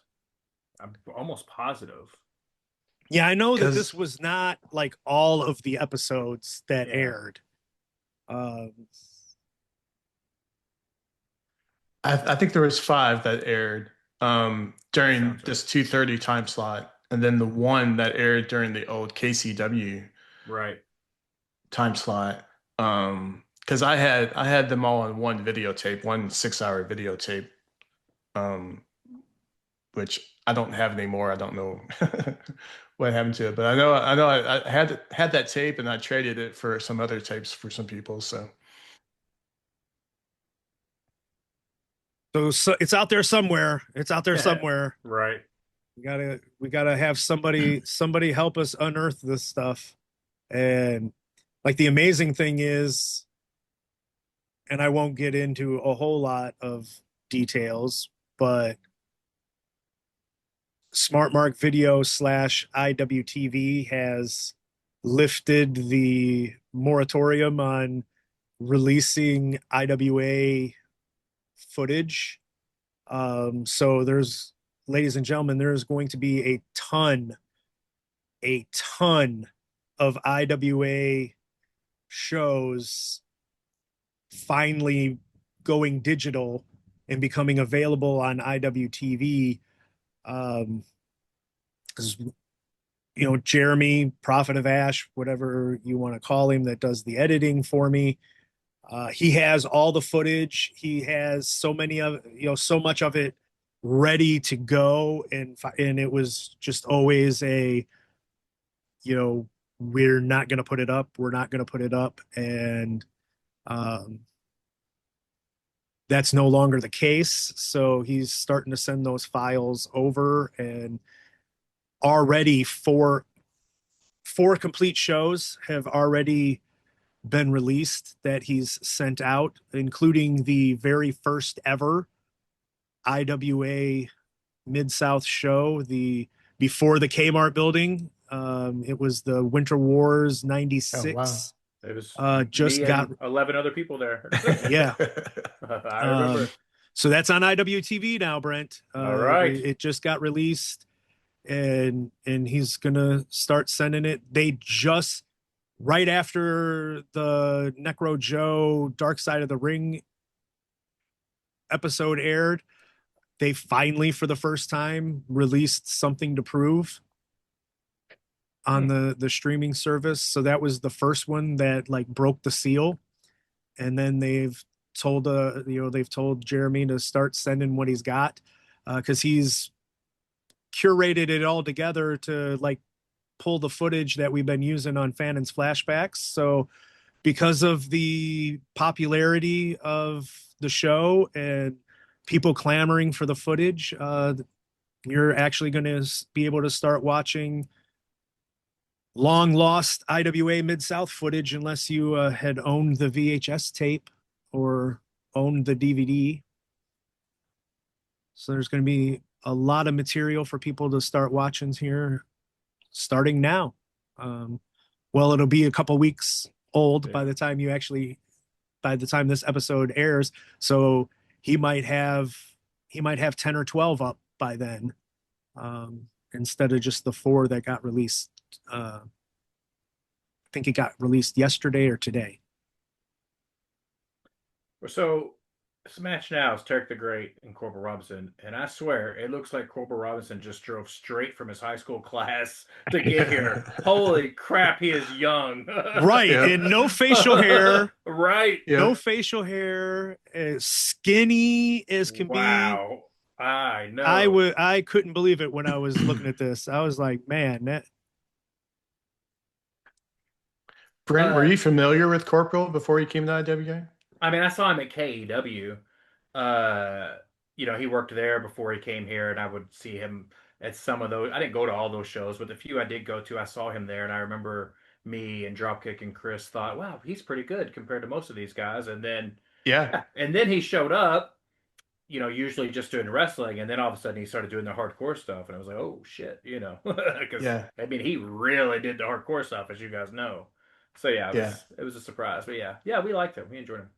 Yeah, when he wrestled for samples, yeah. I mean, besides Sabu and Van Dam, he would typically have the best match on Right. the show Yeah, because he exactly. was young, he was working hard trying to make a name for himself, and he did some cool shit. So I That's mean, what I was going. he Yeah, he was doing flashy stuff yeah, that was impressive to 16, 17-year-old me. You know what I yeah, mean? So he was doing Hurricane Ranas and stuff, which most guys in that show were not doing. Besides no, like you said, Sabu and Van Dam and them. But yeah, yeah, so we were definitely intrigued and excited when he showed up here.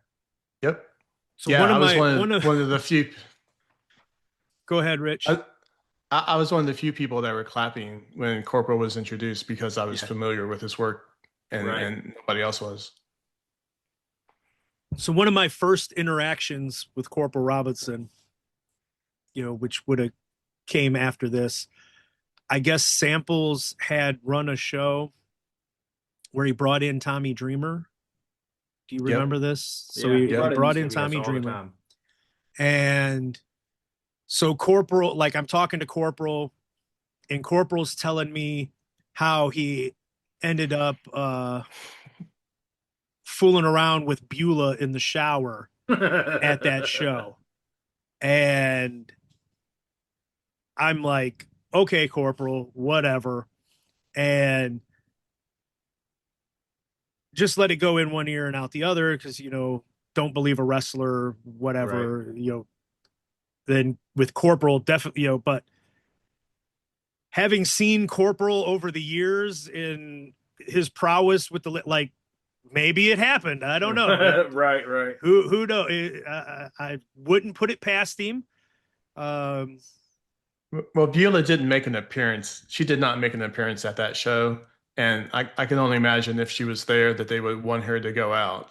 I Right. can't imagine they would not want her to go out.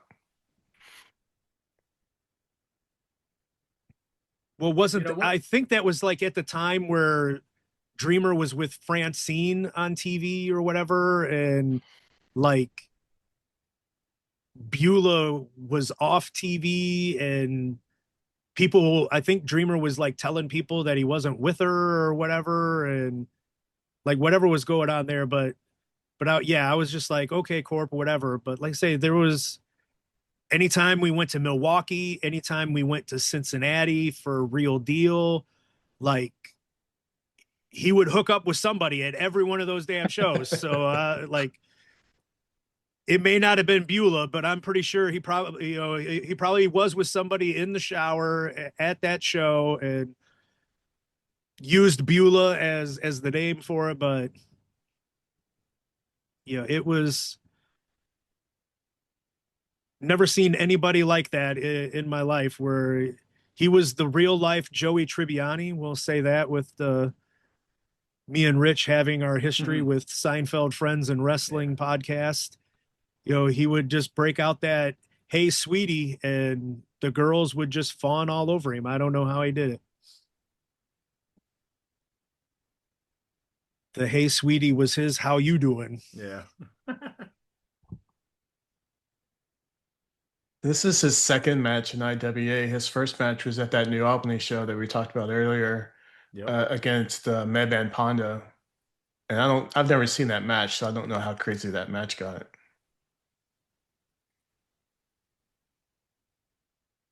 I think he just got squashed for the most part, and Pondo just, beat the hell out of him with every weapon that was in the building, if I remember correctly.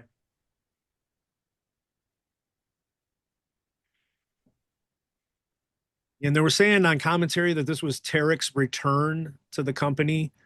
So I'm not exactly sure how long he had been gone at this Yeah, I point. remember that. I know when I had Suicide Kid on, we were going over how every time he won a title in IWA, it was a very short reign. And it was like every time he won the heavyweight title 4 times. All of them were 1 week reigns, except for one, which was a 2 week reign. So he was the heavyweight champion 4 times and held the title for a total of 5 weeks in those 4 times.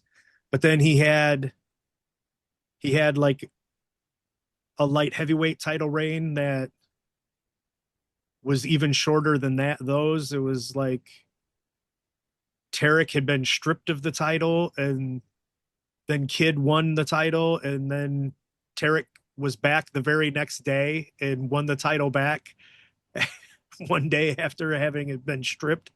And we were trying to figure out exactly what was going on, and the best we came up with was, we knew there was like a couple of times where Ian and Tarek had a falling out over Tarek taking a booking over IWA or something, and then they would always just instantaneously make up. And so then he'd come back like the very next show, win the title back after being stripped for missing the night before.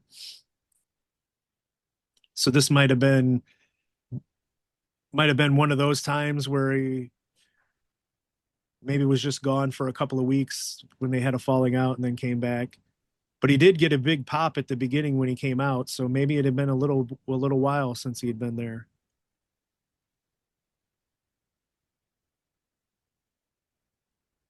That was a pretty decent match, actually, as I was watching it Yeah. here. Right, It was yeah. a good match.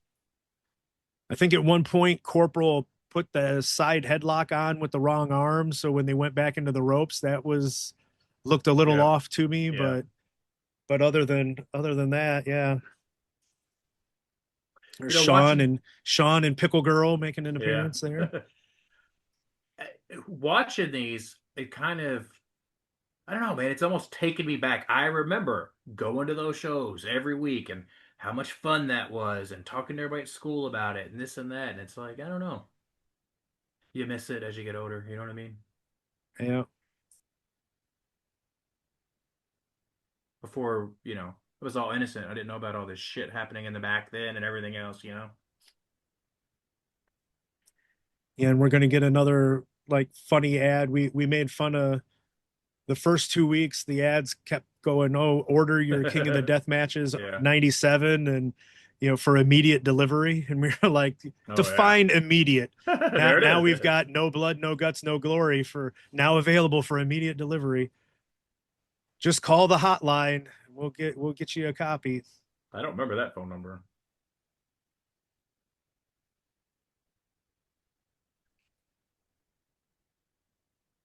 And then I love he puts Rico's email address and his email address up at the end on the one where I was like, oh yeah, send your comments, and even if it's just to tell us that we suck. Here's the Blue Meanie Man Pondo match where Eric Moore does a first for a referee. I don't know if I ever seen it before, and don't know if I've ever seen it since.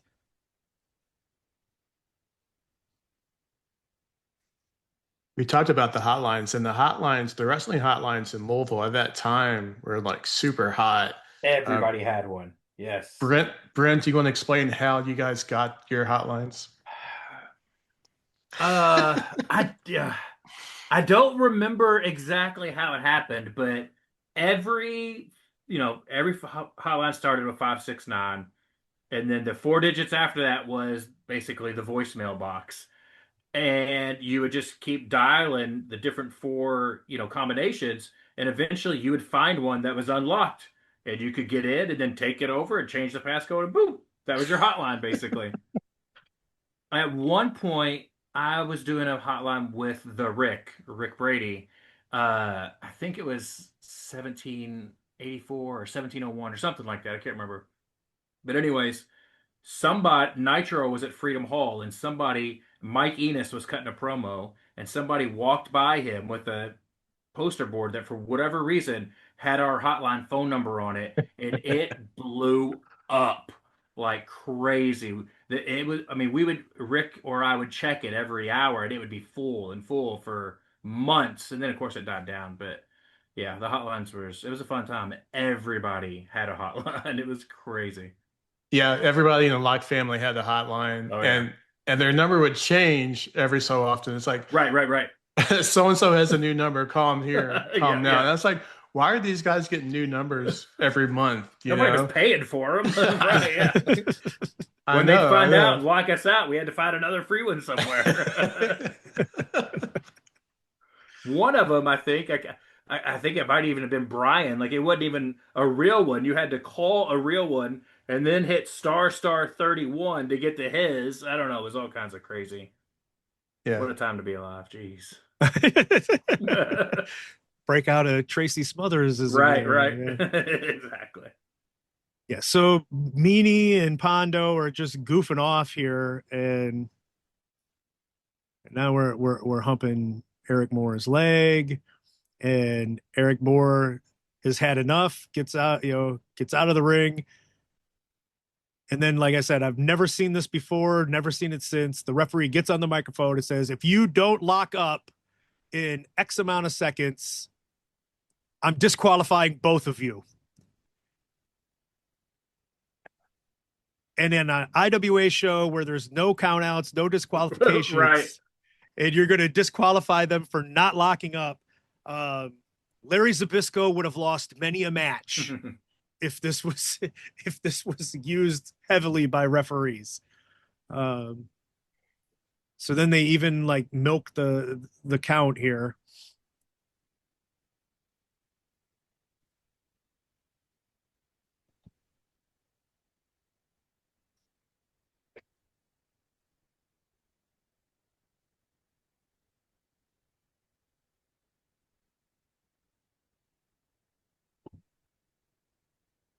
And then they're probably like, well, Eric, you didn't tell us how long we had, we locked up. Now we're going to go back to the stalling again.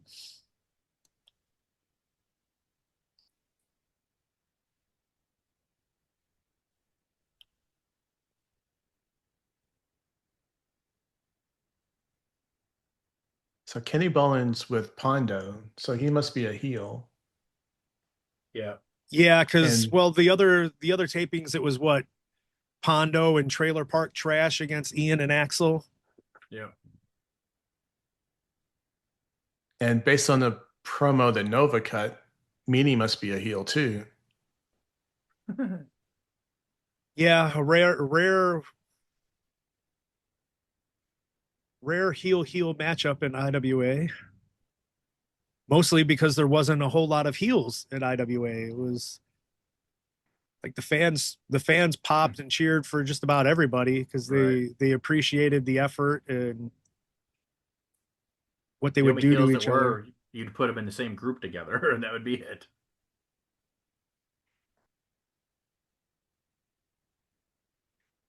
An incredibly short match. Right. Incredibly short. Maybe because Meanie couldn't have gone any longer than that. But Well, this is Madman Pondo gets hit with all kinds of weapons and this and that, and everything else kicks out of everything, but he can't kick out of that. Yep.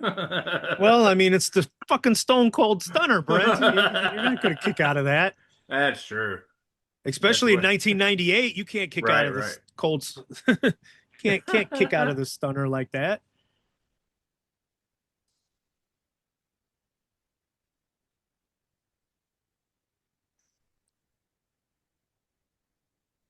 So it had to have been because I think they wrestled each other on the Lexington show too.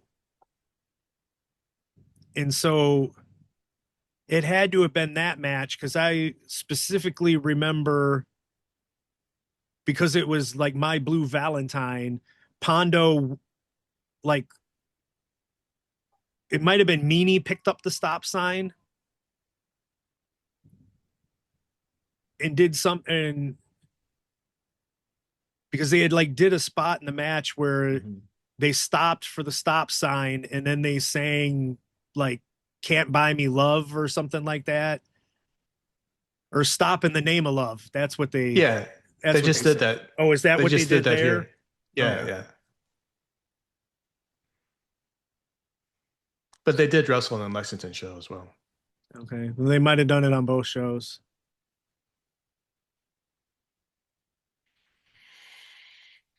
More coupon madness.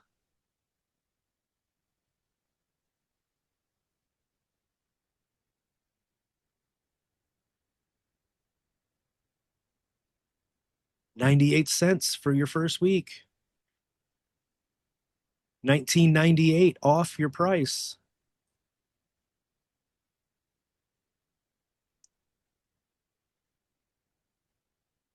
Here we go. Your questions and comments are welcome, even if it's to say we suck. I'm not putting up a hotline number for folks to do that for the podcast.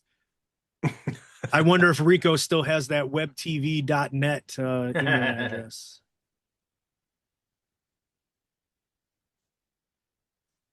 Couldn't believe it when I think it must have been the Suicide Kid episode where he said that Rico is like living in some foreign country. Yeah, I see him posting on Facebook all the time. Where is it? He said, I can't remember, but yeah, Oh, good for him. yeah.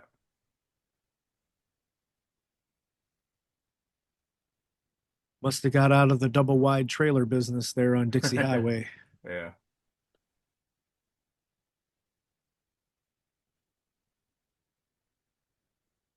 We are invading Salem, Indiana. Scottsburg. Touring the armories. But yeah, $1 million bell time was not 8 o'clock. Was it ever? Right, exactly. Was it ever? Then we get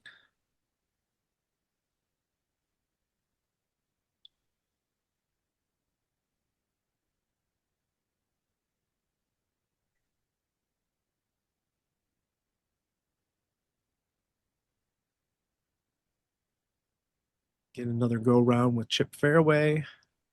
Is Les in the second row and you're in the first? Yeah, we would on the TV tapings, we thought we'd be like change up our seats to make it seem like, it wasn't all at the same night. Oh yeah. We never thought about it. We didn't care. Yeah.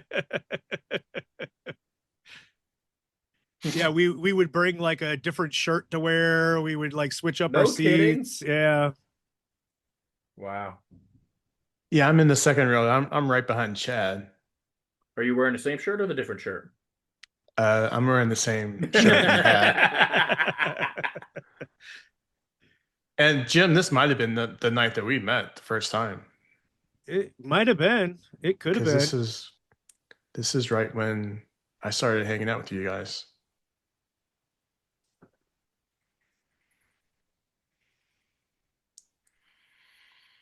Oh, yep. There's your Louisville hat. Yeah. Do you throw it during this? I do not. You do not. Okay. No.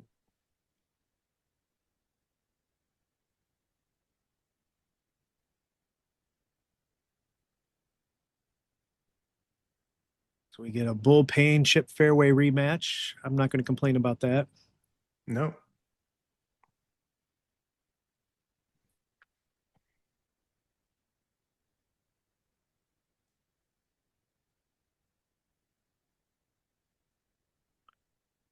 So does he have both titles at this point? I mean, both championships? Because when he bit that first match against Chip, was that title versus title? Yeah, it was title versus title, but I think they said like when this was taped, he had lost the title to Axel in Lexington. Well, that was the night after this taping. It was the night after this taping? Okay. Yeah. So yeah, then at the After taping, he would have still been he would have been like double champion. Well, when there's not an actual belt, it's hard to keep track of. Right. Exactly. Well, I think they said I think on commentary they said there was no belt because Al Snow had stolen it. I think they said on commentary that Bull Payne had stolen the mannequin head from Al Snow, so Al Snow stole the title belt.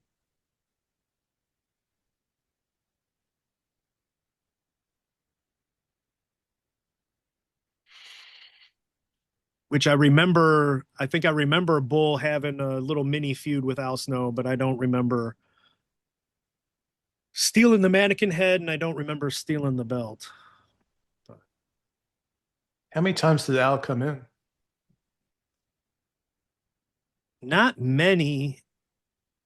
I think he only did a couple during this time frame, and then he did a couple like '08 or '09, right towards the tail end of my time. Oh, wow. Because I remember like driving him to a show in like Bellevue or something, like right towards the end, and we had to drive through a tornado watch or warning, whatever. It looked real bad out, and I was like, "Oh, I'm gonna die in a car with Al Snow, swept away by a tornado, maybe end up in the land of Oz. I don't know." But we made it, survived.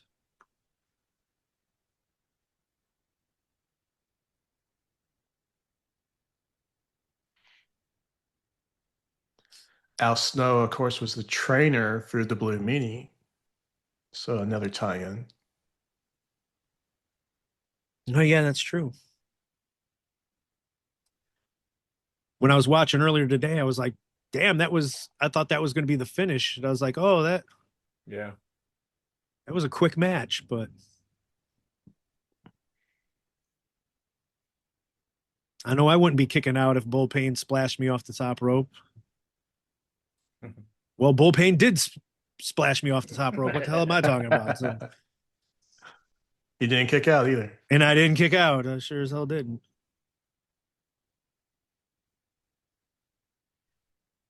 About 2 months after this is when he beat me up on my in-ring debut on IWA shows. I can't remember. Is Bull's episode on IWTV yet? I think it is. Okay. I don't know if I've watched that on IWTV. I definitely saw it when it first came Yeah, out. On yeah. YouTube. It's on there because it's one where it's the B-roll runs the whole time because Yeah, no we video. we didn't use the camera footage because the Bull's internet connection was so bad it kept going in and out and dropping the Yeah. call. And It's a great episode, though. I loved hearing all the stories from Bull's career. And yeah, it's that was tons. one where I spent an awful lot of time on the things not related to IWA because he had such a unique history, having done all the jobs in AWA and WWF, and getting to talk to him about the different superstars that he had been in the ring with at that point. And because of the choppy reception and everything, there was like disconnect as we're trying to talk. And if I sat there and asked Bull, like, well, who was the best singles guy that you wrestled out of the 10 I just talked to you about? And he'd be like, well, what do you mean by best? I'm like, whatever your definition is, Right. you tell me who you thought the best was. And then I asked him the same for the tag teams, and he asked the same. I'm like, the same way we did it for the other.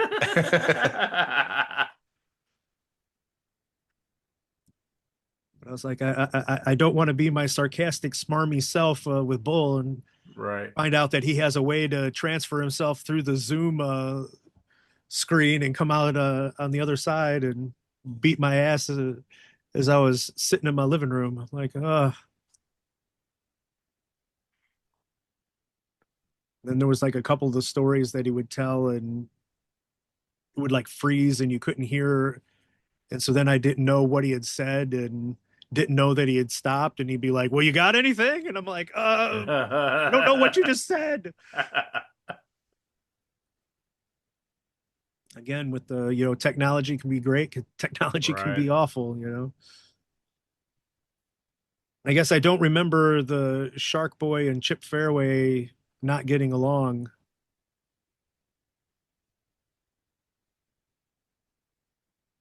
So this has to be pre old school posse then. Probably, yeah. Yeah.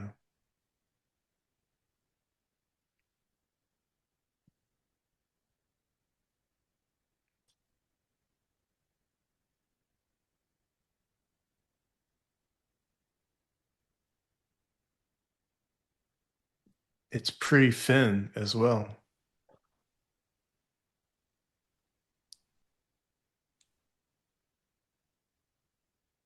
And the one thing I like, you watch this old stuff, and Brent, I know you can speak on it Mhm. with the refereeing. You know, like Eric Moore is reffing everything. Right. You would ref everything, and then like now I go to Wrestle Arts, and Wrestle Arts has like 5 different refs, and Oh, geez. you're like, my God, like everybody's got like one match, maybe 2 matches, Yeah. you know, depending on. So I think there was like 5 refs and 9 matches the other day. And I was like, well, that definitely wouldn't have happened. Definitely wouldn't have happened in an IWA show. Right. You Yeah. might get lucky and have a second ref where you could Yeah. It was always great. It was great once John Howard would started, and then we'd always have at least us two. Yeah, it was definitely rough when you'd have to ref the whole show, especially if there was some crazy finish you had to know about and this and that, and because you couldn't really, you know, go back to find out about it, and right. yeah. And then Crazy finish in IWA. everybody'd want to bump the ref. Right, exactly. Yeah. Because I think that was what we ran into at Bloodstone. They had a couple of refs, I think. Mhm. But like the ref that we had for Murdoch versus Anakin Murphy, like we were gonna do like a ref bump, and he was like, I don't want to be a pain in the ass, but that'll be my third ref bump on the show. Holy crap! Yeah, And we were fair. like, okay, well, we won't bump you then. Yeah, that's fair. We'll figure out a different way. And I think we were like match 5 or 6. So, Right. and I was like, and that was Jeez. already going to be, he was like, I've got like 3 ref bumps. So I don't know if it'd be good to add a Unless, 4th. unless you just have a gimmick where you get bumped every single Right, fucking match, right. you know? Like maybe you're the bumping ref, you know? Right, exactly. Jeez.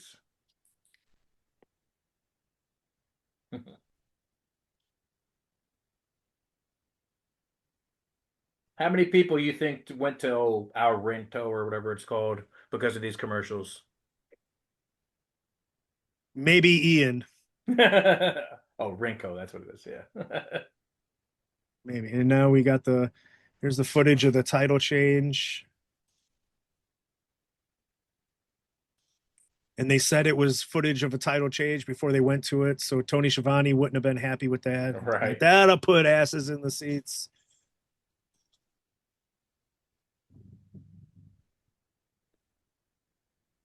Where was this at? In Lexington. Okay. I did not go to this show. Oh, you too good to go to Lexington?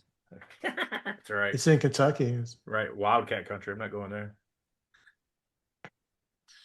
Yeah, I never went to any of the Lexington shows. I don't think I did either. I went to For Sales. I think that was the closest I got.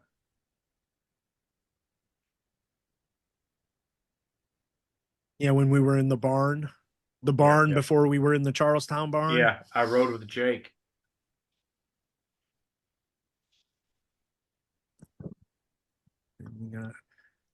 It's a Pier 6 brawl. It's a Donnybrook. I can't even tell who half the people are that are in street clothes. Right. It's Pandalirium. Well, there went Corporal. There went Cash. That always looks so brutal. What Bulls do. I always thought that was the most devastating thing in the world. Sometimes it was. Right. Superman Pondo. Oh, that's not Chris Hero? That was not Chris Hero. Not tall enough to be Chris Hero. Right.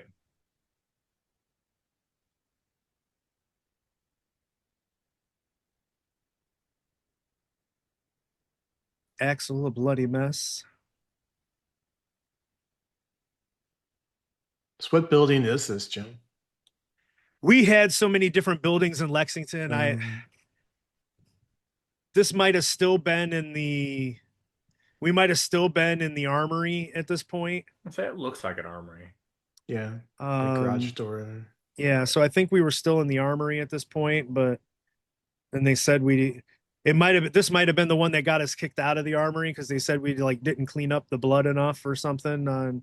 one of the and Axel looks like a complete mess here, so maybe that was what did us in at the Lexington Armory. And you can see it's a good turnout. We were Yeah. we were really drawing well on those Lexington shows at the beginning, and then once we started building hopping, and was like every show was at a different building, the really ended up losing the crowds.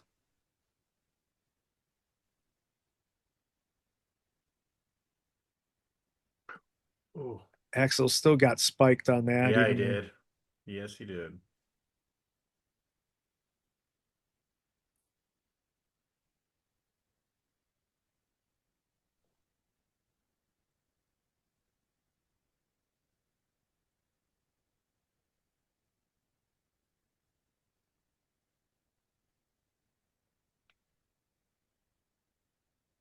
Do you like, after all these years now looking back on it, I should have asked you this when you were doing the AMA thing.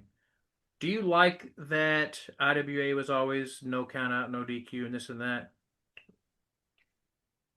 I didn't.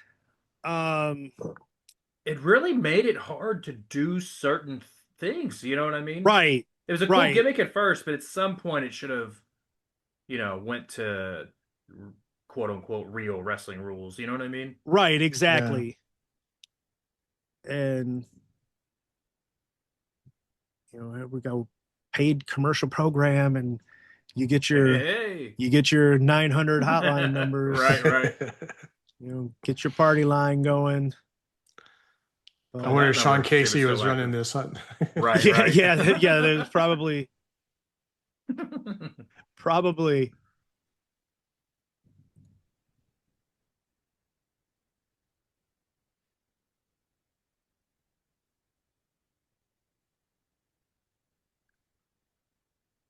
So those were the two shows. Any thoughts that you guys have on what we watched tonight? Did you like it better than the first two TV show episodes? About the same? The second episode we watched, I thought wasn't that bad, really.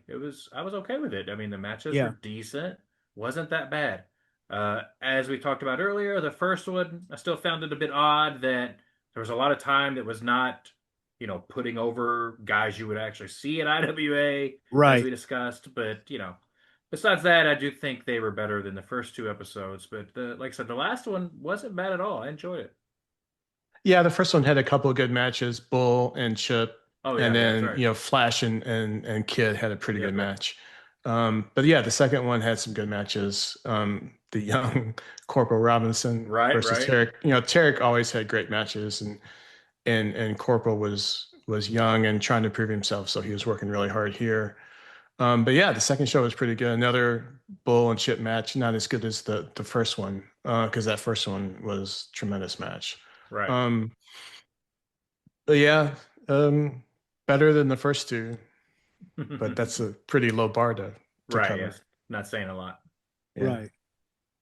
Right. Yeah, I agree. I think these two were better than the first two. A lot less Kenny Bolin, which is a friggin' good thing. I gotta say, I was so sick of seeing Kenny Bolin on the first two episodes that, like, towards the end of the second episode, I was like ready to throw the remote at my TV when he came out to like interfere at the end of the one of that, because I thought, oh, we're gonna be Kenny Bolinless for at least one segment, and then he freaking came out and interfered at the end with that like Tracy Bull match, and I was like, God damn it! Thought we were gonna avoid this, and so I was definitely ready to throw the remote. Nothing made me want to throw the remote at the TV while I was watching this one, so that's a good thing. But you know, still, especially with that third episode, the first one that we discussed, Hmm. I'm not sure if any like the majority of that episode, if I had been flipping channels and caught I wouldn't have stuck around. I wouldn't have been influenced to come out to the show. It So it really wasn't doing what it was supposed to be doing. That last episode, I think that was a little bit better of a, still, I don't think it was timed quite as well as Right. it could have been with things, but that was like the biggest problem with these 4 episodes. You had like Flash Flanagan against Adam Flash go. It seemed like it went for a half hour on that one episode, and you're just like, Jesus Christ, end already. And then you got to join in progress. You got to join in progress. You got to like cut an entire match that you had planned, and it's like, how much time you have. Right. How do you not control that better, where you don't just let it get out of hand like that, where you have to cut an entire match from the show? Well, I But mean, most shows have someone keeping the time for that. We know nobody right, was doing that here, clearly. right, Yeah. But it is what it is, I guess. Yeah. Yeah. Brent, I'm sure you went to some HWA TV tapings in Cincinnati, and there's always a guy there, Right. signaling that, to take it home. 100%. Yep. Yep. Exactly. And if they didn't see him, then he'd march right up to the ring and be like, Right. pencil. Well, that's clearly that's clearly what would have had to happen too. Because I mean, I'm sure it was the same there, but clear as day in Charlestown, Ian would give, and Jim, he'd tell him 15 minutes, 20 minutes, and then you'd look 35 minutes later, they're still going. Yeah. And it's like, what the hell? So yeah, Yeah. somebody would have had to go down to the ring for sure. Yeah. Well, a little behind the curtain, we had this issue at Russell Arts. It wasn't a TV taping, but it was like the Conor David Ali title match. It's the main event, and Trick's got to do the run in to join the family and get involved in the finish. And he's backstage and he's trying to pay attention, and like the refs have earpieces, which IWA we never did, Right. And so he's like on the one ref's on the walkie-talkie, and he's like, tell him they got 5 minutes left. And Trick like grabbed the ref. It was like, this is the main event. There is so much more than 5 minutes left. Just stop. Don't Right. just stop. You're wasting your time. And so he like made the ref, stop and not do it. And that was probably, like the IWA in him with the, Right, right. you're like, Yeah, you're just let it go. Do they have a monitor? They didn't have I don't think they have a monitor, because we stay out in the parking lot. Yeah. Because the dressing room is so small. So we just pull, like hang out in the parking lot. And so before this show that just happened this past week, I went to Walmart and I bought 3 metal folding chairs.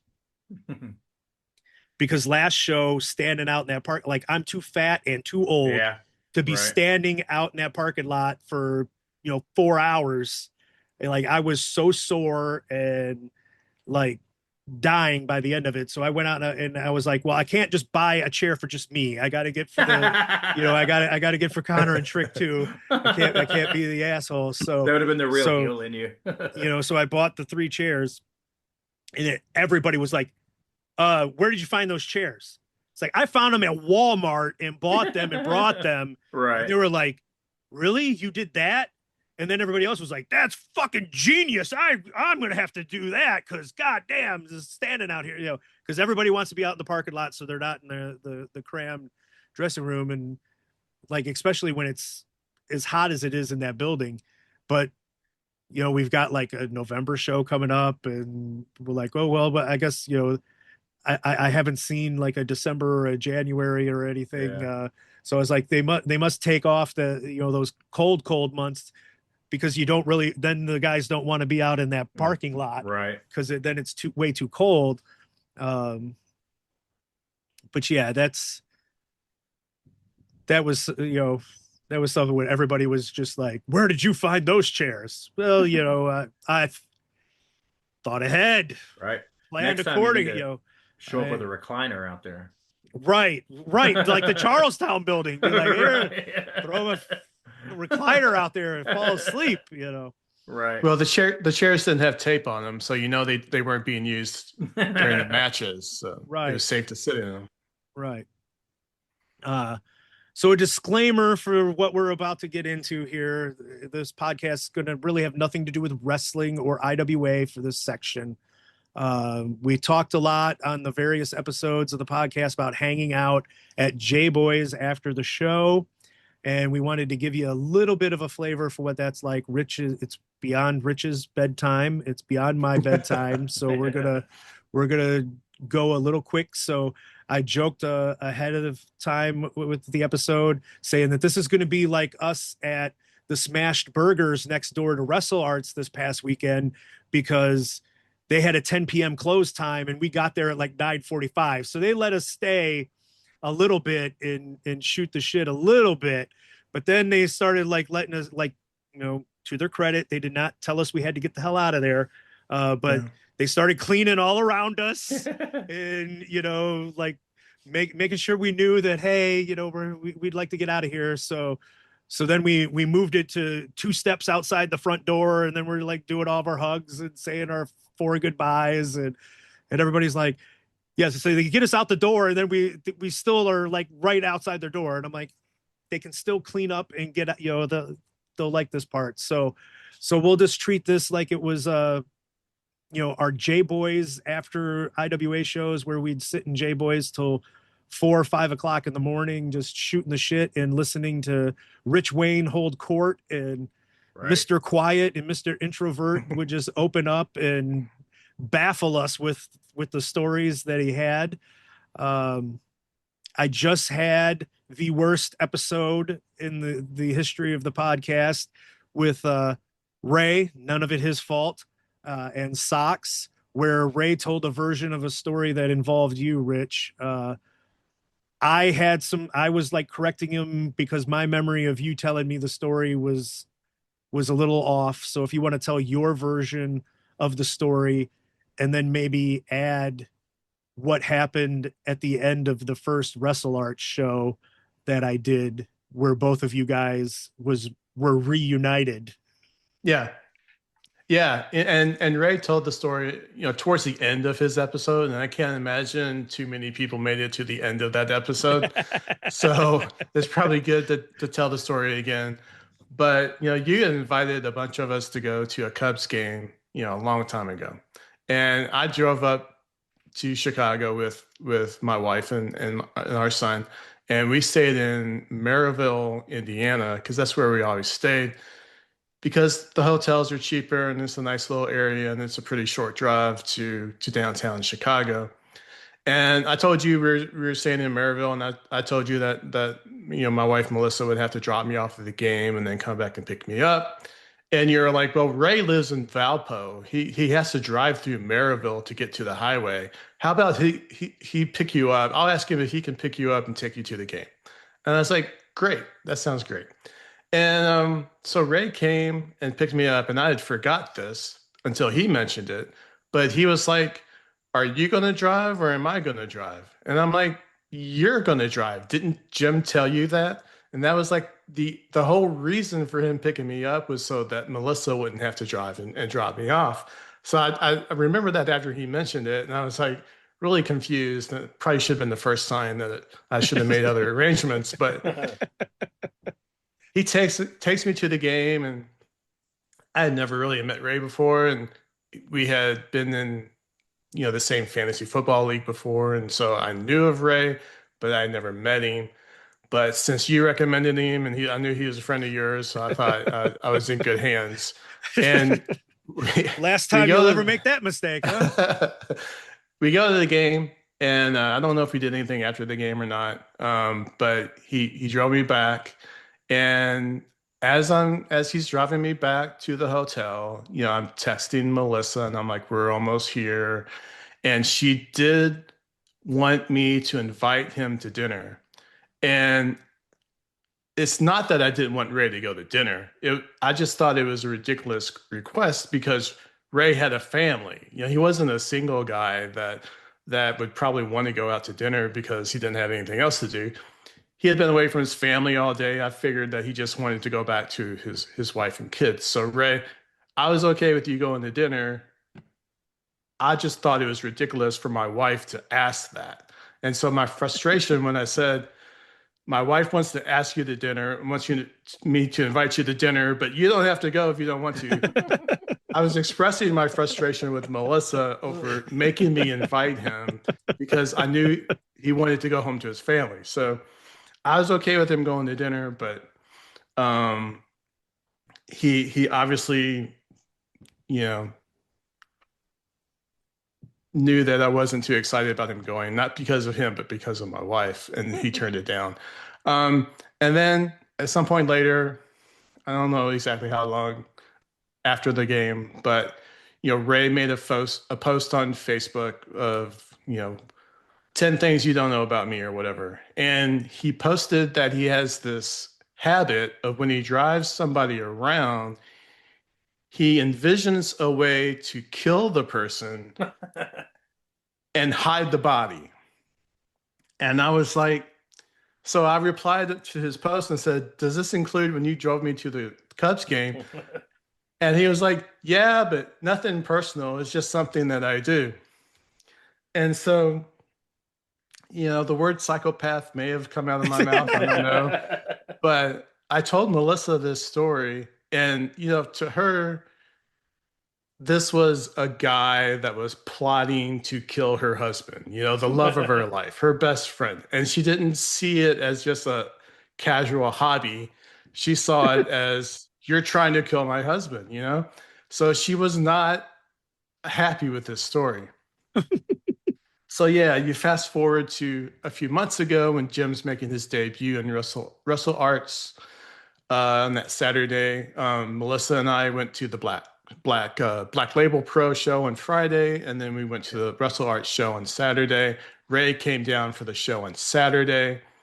And at some point, my wife was asking me, who's going to be at these shows? So I'm like, so-and-so is going to be there Friday. And then these people are going to be there Saturday. And I mentioned Ray's name. And she said, is that the guy that was trying to kill you? And I never lied to my wife, but I said, no, that guy's name is Shannon, which Ray's other name is Shannon, Right, like but Ray's like his middle name is Shannon Ray. Yeah. yeah, I knew that she would not be nice to Ray if she knew that was Ray. And Ray's had a few challenges in his personal life in recent months, and I didn't want her to treat him poorly. So I said, no, that's a different guy. So she meets Ray, and we go to Denny's afterwards and eat and hang out. And Ray said I was avoiding eye contact with him, and Ray, that wasn't intentional. If I was doing it, maybe it happened, but it wasn't intentional, and I apologize if you were offended by that. But then, yes, Ray, I told Jim that we weren't going to be at the next show, Russell Arts show, because we had a trip to Sweden planned. And Ray makes the joke that we were going to Sweden so I could get a sex change operation, because that's what people do when they go to Sweden. Like, you can't get that done in America in the year 2026. But yeah, well, as he pointed out, it was, back in the day, that was like Sweden, I guess, was one of the places that people would go to do that, and when it wasn't readily available here. Yeah. So yeah, I didn't like that joke very much, but Melissa loved it. Yeah, she laughed her ass off at it. She loves anything that makes me look, I don't know, like a woman or something, because we used to have a cat named Princess, and she died about 4 years ago. But my wife went on a girls' trip with some friends of hers, and she's in the hotel room and she's talking to me, and she says, I want to FaceTime with Princess. So okay. So I hit FaceTime and I hold the phone up to Princess, and my wife goes, there's my princess. How you doing, Princess? Well, her friends thought she was still talking to me. And Melissa thought that was hilarious. And I still hear about that to this day. So anyway, at Denny's, we finish up and we're in the parking lot and we're saying our goodbyes. And And she says, Ray, can I give you a hug? And he's like, of course. So she hugs Ray, and then we get in the car, and Denny's is right by the interstate. So we pull out of the parking lot, we get on the on-ramp. As soon as we're halfway on up the on-ramp, and I think we can't turn around, then I say, yeah, that was Ray. He's the one that wanted to kill Oh me. God. And she's like, I just gave him a hug. And I was like, I know. But you would not have been nice to him if you knew that was him. Uh, that is So such a fantastic story, and the fact that it got to come full circle and have you two meet up again. Um, but like I said, time when I made the post, it's been great how much you guys and you and Missy and even Ben Rich and Ray coming out to these shows to help support me and get me through. So like especially that first weekend was very trying, and almost everything almost came to a complete end that very first weekend. And if it wasn't for all you guys being there and helping get me through it, probably wouldn't have making fun of happened. you and making Well, fun of you. and making fun of me, and that's part of it. I can't get Brent Blades to come out and come to any of these shows. Eventually. Um, but yeah, so we would just sit around and tell stories like that at the J Boys, and Wrestle Arts was quite a important show this past weekend as we are filming this just a couple of days ago, where yes, I brought back the IWA World Heavyweight title. There's a couple of people that are not very happy about that, and they can both go fuck themselves. And I cry me a fucking river if you don't like it, and you know pay me some tens of thousands of dollars that are owed, and or shut the fuck up, and just be happy that anybody is even willing to say those three letters and think of it in a positive light. um we'll let Rich finish up with his Stripes story before we get out of here for the night. But Rich Wayne is a movie star in Stripes, so you can go ahead and tell your story. Yeah, so Ray also mentioned on this episode that I was in the movie Stripes, and I could not understand what Sox was trying to say in response to him finding out that I was in Stripes. He was mumbling something. I couldn't understand it, but yeah, Stripes was filmed in Kentucky. The first part of the movie before they joined the military was filmed in downtown Louisville, Right on the where river bridge. yeah, where I was born and raised. And On then the river second, bridge. yeah, on the river bridge. Right where he throws the keys of his taxi cab into the river. That's really close to where Muhammad Ali threw his gold medal. Yeah. It's almost in the exact same spot. It's also very close to where that truck went over the bridge And was It dangling. was dangling. Yeah, it's almost the exact same spot. So that's an important spot in history, Yeah, yeah. So then the second part of that movie, when they're in basic training, was filmed at Fort Knox, which is about an hour south of Louisville. Then the third part of the movie, when they're in Europe, was down around Bardstown, which I think is another hour or so south of Fort Knox. But at the time, my brother was stationed at Fort Knox, and he found out that they needed extras for all these scenes, and he was an extra a bunch of times. Anytime he had time off, he would be an extra in the movie. And there's two scenes in the movie where you can see him. There's one when their bus is first arriving to the camp before they've been processed. There's a line of telephone booths. And he's standing in the one on the end with one of his buddies standing there with him. And you can see like two silhouettes. You can't make him out. But then the second scene is the scene where John Larroquette's character is using the viewfinder to check out the women that are taking showers in the dorm right across the way. and his boss comes in and scares him, and he like shoves the viewfinder through the window and out, and there's a line of soldiers walking past, about 4 or 5 of them, and my brother is the last one, and you can tell it's him. You can see enough of him to tell it's him. So he was in a couple of scenes, and then he let us know that they needed a bunch of extras for the graduation scene, because the stands were full of people for that graduation scene. And so my mom and my 2 sisters and I went down on a Saturday for that graduation scene. And if there's one scene in the movie that you get to sit and watch all day, that's the scene you want to watch, because it's so entertaining when they're doing their little routine, for the general.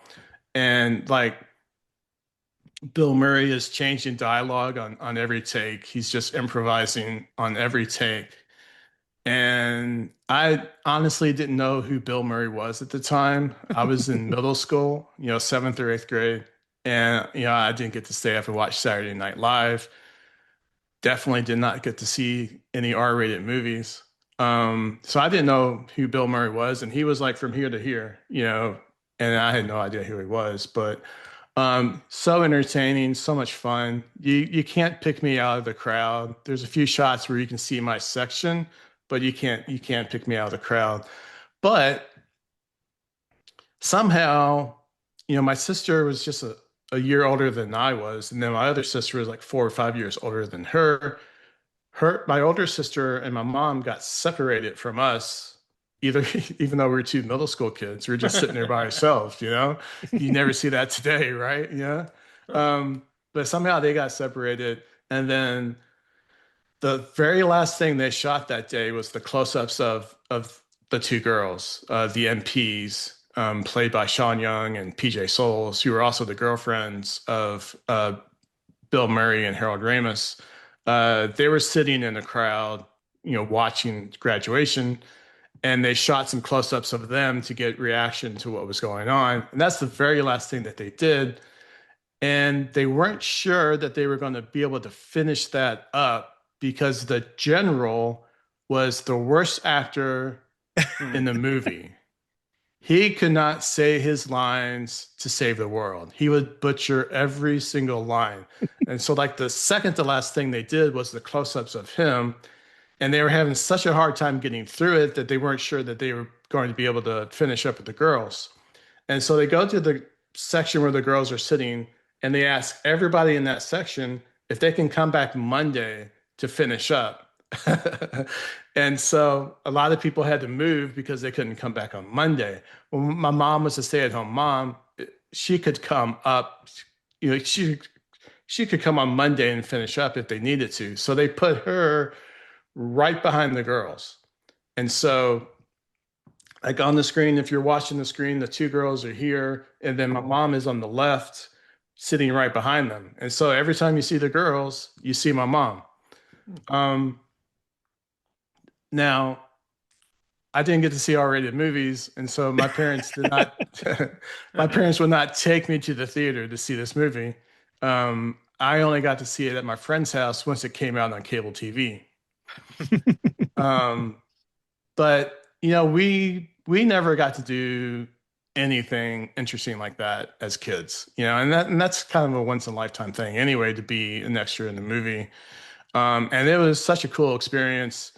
And when you think about that cast of Bill Murray, Harold Ramis, John Candy, John Larroquette, Judge Reinhold, and a couple of others, PJ Souls, Sean Young, that group went on to define so much of Hollywood over the next 20 years. And they were all just getting started kind of at that point.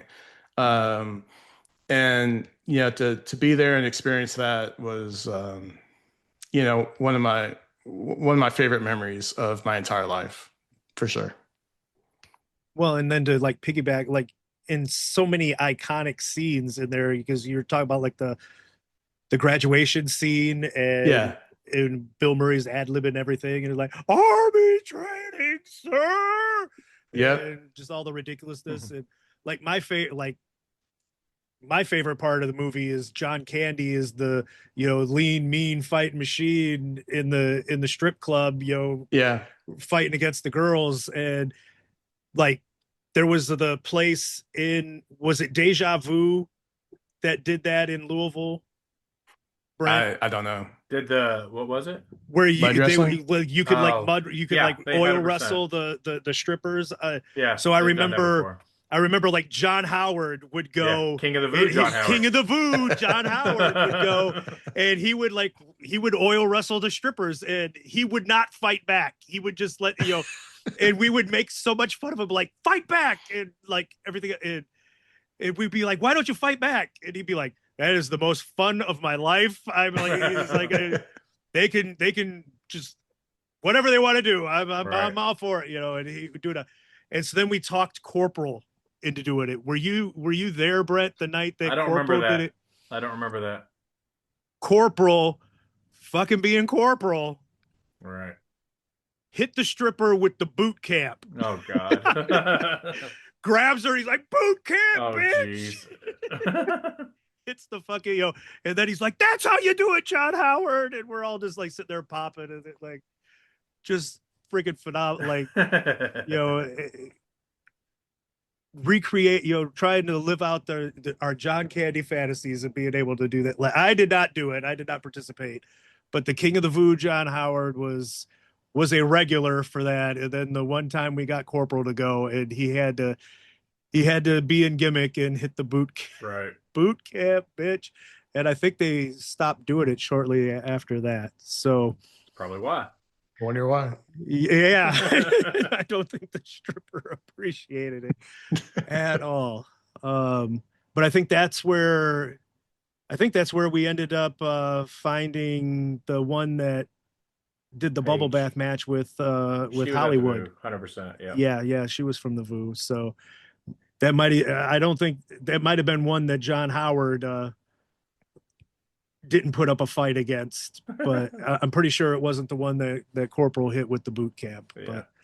But it's getting late and we got to get out of here. So thank you guys for joining me and going down memory lane to watch these unearthed episodes of TV. We pretty much know that there's got to be at least two more episodes out there. You said one that was in the late time slot, and the 1 week we got to have the good afternoon time slot before. Yeah, that was actually a repeat though. That was a rerun. They just aired one of the episodes that they aired at the 2:30 time slot. Okay, so one episode is out there.